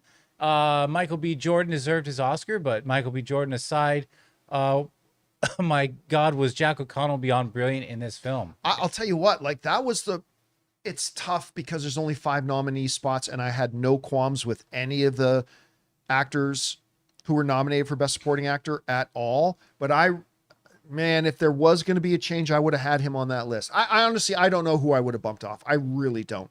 But you can make an argument he deserved a Best Supporting Actor nomination. He was incredible in that movie. Love and Fellowship. All right, what's next? Christopher Brickner, on looking up the ending of a long series before, I get wanting to experience the story naturally, but I also get wanting to make sure the ending isn't terrible before you invest your time in it. But there's no way you would know the ending is terrible or not unless you know the context of the story first. Right. Like I can watch the last episode of Lost. I don't know that that's a bad ending unless I watch the rest of Lost to realize, oh my God, that was a terrible ending. If the show had been totally terrible, but had that, or totally different, but had that ending, it might have been a great ending. So yeah, I mean, listen, at the same time, I don't really care too much about it. To me, stories are about the journey, right? Like I knew everything of Project Hail Mary, much like many of you do, because we've read the book, but that did not take away anything at all from the experience of watching the movie. It didn't take anything away from it. So, I mean, that's fine too, but with the logic of you want to know if the ending's good, but you won't know if the ending's good because the ending's only good or bad in relation to how the story is set up. So that would be my one counter to that, I would guess. Anyway. Curious. All right, what's next? Curious Chris says, I know it's too early to tell, but based off the trailer, the filmmaking for Brand New Day looks to be a good notch better than the Watts movies. Those movies look like TV movies sometimes to me. I completely disagree. I think they looked exactly the way they should have looked. I never felt a TV movie out of it. No, I never got that. But they were brighter. It was more colorful because that's the tone of those movies and more of a reflection of where Peter was. I think this is an evolution of those. This evolves out of those. You can't have this without those, right? So I think it's more reflective of we're finding a very different Peter Parker now than the one we're used to having, who's in a very different place now than the one we're used to seeing him in. So I think it's a great compliment and a great next level that they build off of, but it's only great because of what came before it. That's the way I look at it at any rate. Yeah. All right, what's next? Spidey looks Curious Chris follows up. Spidey looks depressed, broke, and lonely, just the way I like him. But seriously, this film looks like it's going to have a lot of gravitas. Really excited. Yeah, remember I said a little bit earlier, like I've seen a lot of people online saying, yes, finally, an isolated Spider-Man, the way Peter Parker should be, living broken in an apartment and stuff like that. A lot of people are excited about that, and it is going to be cool to see the next stage of Spider-Man storytelling now that he's not a high school student anymore and all that kind of stuff. And he's got the weight of the world on his shoulders and some mutation happening. All right, what's next? Curious Chris says, after the excellent Thunderbolts and Fantastic Four last year, and between Spidey, Daredevil, Punisher, Vision, and Avengers, feels almost like Phase 3 again. Good times. And listen, I don't think you can oversell that a lot of this, I believe, has to do with the fact that they got rid of Bob Chapek and got rid of the mandate that he gave. Remember, this came right from a Marvel executive. The mandate from Bob Chapek to Marvel was, and this is a Marvel executive quoting this, Marvel, produce as much as you can, as fast as you can. Just churn it out. We need tons of content, tons of content, tons of content. And here's the problem. If you're making 3 projects in a year, you get to pick your 3 best things and then get 3 directors that are at the top of your list and they get the best talent, the top 3 of best talent. You move that to 7 projects in a year. Well, now you're picking 4 projects or 4 scripts that you wouldn't have picked otherwise. You're working with 4 directors that you wouldn't have worked with otherwise. And basically, overall, you become stretched too thin. And we saw that start to happen with Marvel. And I think getting rid of that mandate, and I think giving Kevin Feige his executive power back, which again, Bob Chapek stripped away from him and the other studio heads at Disney, I think it made a world of difference, and we're actually starting to see it come to fruition now. All right, what's next? Real Rider says, hey, John, regarding the Power Rangers, do you think the franchise is essentially dead on arrival as a major film TV property, or is there still a real path to a resurgence if handled the right way? Power Rangers are dead. Yeah. The only way I could see it returning is if it goes through a complete metamorphosis. Like they really change it. They update it a lot. So it doesn't look a lot like the old Power Rangers. That was of its time. Yeah, it was of its time. If it's still just 5 high school kids in colorful outfits, I just don't think it works anymore. It was very successful for very long, but I think its time is over. I could be wrong, but you're asking me, so I think its time is over. All right, what's next? Zuri Stewart says, hey, John, are there any games you'd like to see adapted into live action? I think the original Mass Effect trilogy would make a great series. What are your thoughts if you're familiar? Yeah, I'm come see, come saw on it. The only one, I don't think a lot of video games lend themselves well to being made into movies, to be honest with you. There are a few. One that has not been done that I think could very well turn into an epic movie is Red Dead Redemption. I think that, and its sequel. I think those are stories that actually lend themselves to movie making. I think 95% of games, even the awesome ones, do not have stories that lend themselves to movies. They lend themselves to great games and great gameplay. But I think Red Dead Redemption is one that could be knocked out of the park. If the right studio got its hands on it and the right director and the right writer, I think that's something that could work really, really well. All right, what's next? We got Isaac, who says, hi, John, just wanted to tell you that not only did the Spider-Man trailer drop, but the trailer for the 3rd Shaun the Sheep movie dropped as well. I did not know that. I'm not a big Shaun the Sheep guy, but I am curious to see that, so I'll keep my eye open for it. We got Jake with a $20 super chat. Thank you, Jake. Appreciate that, man. Per Variety, Josh Damaro stated that he plans Disney Plus to be the digital centerpiece of the company.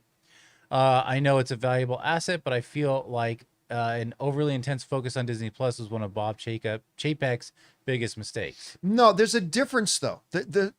And this could have been good for Chapek as well, but the priorities were different. Look, by making Disney Plus the centerpiece of the company, you're not just talking about, all of our original stuff is going to go on. No. But that is also where all their content will eventually trickle down to. Right. He's saying digital centerpiece. So Like, it's not, Bob Chapek prioritized Disney Yes. Plus over other things, which hurt the other things by stretching Marvel so thin, by mandating a whole, like, fine, you're going to do Disney Plus shows, but he forced a glut of Disney Plus content for Marvel instead of having Kevin Feige put the vast majority of his attention in the theatrical stuff that would then eventually then come back down to Disney Plus.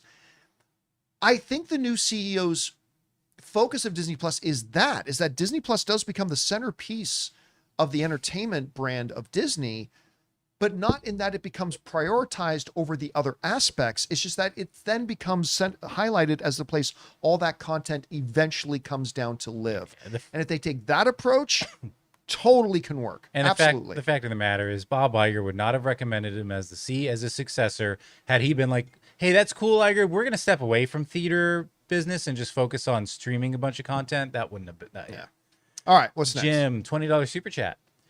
Do you think that there may be too many storylines going on in Brand New Day? Everybody always asks that with every single movie that comes out. Every time there's a movie coming out, too many characters, too many storylines, too many. And you know what? No.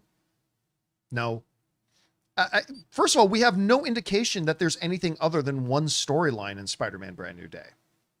That you got Peter's context, that he's got a mutation going on and he's got to figure it out. And he's going to have to figure it out while dealing with a threat. And in every movie, there's going to be a number of side characters that have like B or C level subplots and things, but that happens in every single movie. So no, I'm not at all remotely nervous or afraid that there's going to be too many storylines going on, because 99% of the time it never works out that way. But it's something every time a movie comes out is coming. Everybody either says there's too many storylines or there's too many characters. And then we're like, nope, it was perfectly fine. The movie was good or the movie was bad, but it had nothing to do with too many storylines or too many characters. I think it's going to be fine. All right, what's next? We got Tevin, who says, "Do you think Ned will become Hobgoblin in this?" No, I know that's been a theory for a really long time. I don't think so. I mean, he could. It's possible, but you're asking me, so my guess is no. Yeah. Tyler, under 50% Donald Glover as Prowler in Brand New Day. Under. You're not going to see him in it. I don't think his health could have accommodated that. No. Curious Chris. So, John, I'm no stocks expert, but would now be a good time to buy AMC stock since it's so cheap? We are not giving you any financial advice. Yeah. We're not financial advisors or anything like that. Let's just be clear. Yeah. I am, because I personally think 2026 is going to be a very big year box office wise for movies. I am personally planning on buying some AMC stock. So I love seeing it drop even lower. That means I can buy it cheaper. I will say this. For the price of one single stock, which is now $1.03, if you buy just one single stock, $1.02. $1.02. I'm looking at it right now. If you buy just one, then you open yourselves up to AMC's investor perks that they give investors every few months. They give you like a free something at the concession stand or whatever. That's right. I forgot about that. Check that box, and then they'll send you emails, and it'll be added to your Stubbs account. For the low price of $1.02. Yeah. So there's that. I might buy like $1,000 worth of AMC, because It'll cost you $1,020. and if it goes up to like $3 in a year, There you go. triple my money. I don't know. We'll see. All right, what's next? God Mean Animal says Ghostface killed the AMC stock. Actually, no. I mean, look, as bad as Scream 7 was, It's making the money. it's made record money for the franchise. So yeah, it's actually done well for AMC. Yeah. All right, what's next? Tony Lamar says buy a large popcorn, get a stock share. Now they can't do that, but that would be funny. I like that. All right, what's next? Craig Hayden. Do you think we will see at least some hyper violence from the Punisher in Spider-Man Brand New Day? I know it will probably be rated PG-13, most definitely, but I hope the Punisher isn't compromised too much. Again, don't worry about Punisher. It's not his movie. Mm-hmm. He's not going to be in 40 minutes of the movie. It's not his film. So don't worry about that. Secondly, and we've talked about this a lot on the show, you can do a lot of very violent things if you just don't show blood. Like a great example of this is say what you will about the Venom film. I think it was the second one with why am I Carnage? That is actually a very violent film. Well, like especially with Carnage's prison break scene. Carnage cancels the membership to life from a lot of people in that movie. And in some very, very violent ways. They just don't show blood. So I think you can see Frank Castle being pretty much as violent, but you just won't see a lot of blood. Yeah. I don't think you're going to see a lot of that. Plus, it all has to be done in the context of Spider-Man himself anyway. So it'll be fine. Alex says, am I the only one thinking that scene where Peter gets run over by Frank's van is a reference to Andrew's Spider-Man getting hit by the ambulance? Maybe, I don't think so. I don't think a lot of people are going to catch that. No, I think it's all about setting up the dynamic between Peter and Frank. I think that's great. Frank, you hit me with a van. Here's what's interesting, and I think it's because we said both parties knew the van wasn't going to hurt him. He knew that was Frank. His spider sense ordinarily would have told him to jump and get out of the way of that van. But he just kind of was like, he got hit, but he allowed himself to be hit by that. It's kind of interesting. Anubis says, I wonder who Keith David is going to be playing in Spider-Man Brand New Day. Considering his voiceover on the trailer, I'd recognize his voice anywhere. Keith David. You know, I had a great, wonderful opportunity to meet Keith David once because he was working on a movie of some friends of mine and they invited me to come to set one day and it was Keith David's final day of shooting and I got to meet him there. He's just wonderful. But you know, when we talk about some of the great voices in the industry, obviously you're talking James Earl Jones, Jeremy Irons, who's the guy? The guy who plays Commissioner Gordon in The Batman. Why am I freezing on his name? Oh, yeah, of course. Oh, my God. And he's in Hunger Games. Yes. American Fiction. And American Fiction. Why am I... I know, I reference him all the time, and I'm freezing on his name right now. I know. Anyway. Someone's going to say it. He's got one of those... Jeffrey Wright. Jeffrey Wright, thank you. Jeffrey Wright has one of those voices, but man, I'm telling you, Keith David is one of those voices. Oh yeah. He's absolutely one of those voices. So I'm actually really curious to see what and who and how he's playing in it. All right, what's next? All right, our final three here. Silent Ghost. There's a theory that the Amazing Fantasy number 15 shot takes place during Sentry's attack since the sky is dark. Buy stock now when it's worth a cent. You can't when it's worth a cent because it'll be delisted. Because it'll be delisted, yeah. And so, I don't, that's a stretch. Yeah, no, I don't think we're going to see, again, I don't know, but I don't think we're going to see any Century. Yeah, if that goes around, people are going to be like, oh, our expectations were not met. Cameron, because, go ahead. Remember, where we left off with him in Thunderbolts is I can't do any Century stuff. Yeah. We're not going to see him break that as a cameo appearance in somebody else's movie, right? That's going to be a big moment that he decides that he has to be Century again. But I don't think it'll be Spider-Man, no. Then we got Cameron who says, whoa, John, remember, we've won the war 5 times already. I'm not sure what that's in reference to, though. I think it was probably sent at a point we were talking about something, and now I'm not sure what it was referencing. Is it the Iran thing? Maybe. Because remember, like, oh yeah, probably because it's like we've won, you know. Yeah, I mean, they bombed Iran. What, a year ago, 2 years ago, and the president said we have completely obliterated any capacity they had to make nuclear weapons. But then he invades them again and says, well, we had to stop them from getting nuclear weapons. Yeah, but you said that you already did that. Like you said. So I mean, I don't know. Above my pay grade. Yeah. Above my pay grade. All right, what's next? Silent Ghost, our last one. Ballet and opera viewers didn't tune in. Oh yeah, all 7 of them. I know. All 7. By the way, like, I was like already like whatever when this whole thing. There's still some holdouts where they're still like trying to rage bait over this thing, and I'm like, can we move on? This is dumb. Honestly, I think everybody who made an issue out of this is pathetic. It's just, let's move on. Now everybody knows I'm a Timothée Chalamet fan. I'm a Timothée Chalamet.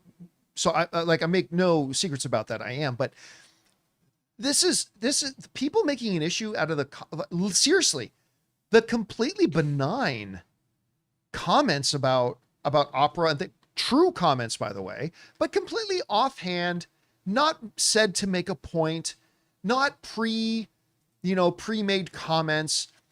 It was like some guy who had an opinion about something, said it very quickly and moved on. I think it's absolutely a joke and pathetic, people who try to make that into something bigger. Yeah. I mean, it literally was nothing, and I think anybody who made an issue out of it is completely pathetic. It's silly. So anyway, yeah, because listen, I remember there's a sportscaster that I like, and I remember this one time, this sportscaster, he was asked something about Star Wars, and he said something like, Star Wars is for grade school children. So obviously Star Wars is my life. Am I going to take a stick and shove my underwear up my pucker and go, he's a guy who had an opinion about something that kind of came up offhand, talking about something else. I'm not going to hate on the guy for, okay, he doesn't like Star Wars. Wish he did. Oh, well, let's move on. The people who made issues that, look, if you don't think Timothée Chalamet is a good actor, totally fair.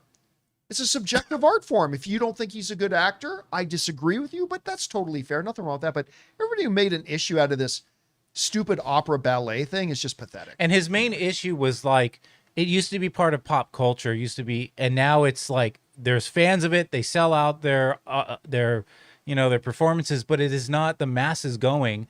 And he doesn't want movie theaters to end up that way. That was his main gist of his comment. And people were acting like Timothée Chalamet created a Substack, and for his first piece, typey, 7 reasons why opera and ballet suck, and nobody should go to them, and blah, blah. Like that's what they're acting like he did. It's just people. It was rage baiting. It was people. Well, anyway, I'm gonna leave it at that. Oh well. Anyway, guys, that'll do it for today's installment of Stockwatch. We are ending the show with it being at, you can bring it up here, Jonathan, where are we at? It is at $1.02. So we started today at $1.05. We're finishing off at $1.02, 2.5 cents away from being under threat of being delisted. Anyway, something to keep our eyes on. Whatever you guys think about it, and all the topics we talked about here today, please make sure you participate. Jump on down in the comments section below and leave us some thoughts there. So thank you so much for being here today, guys. Big thanks to Robert Meyer Burnett, to our technical producer, Jonathan Voico. See you guys later. My name's John Campea, guys, and until next time, my friends, bye-bye.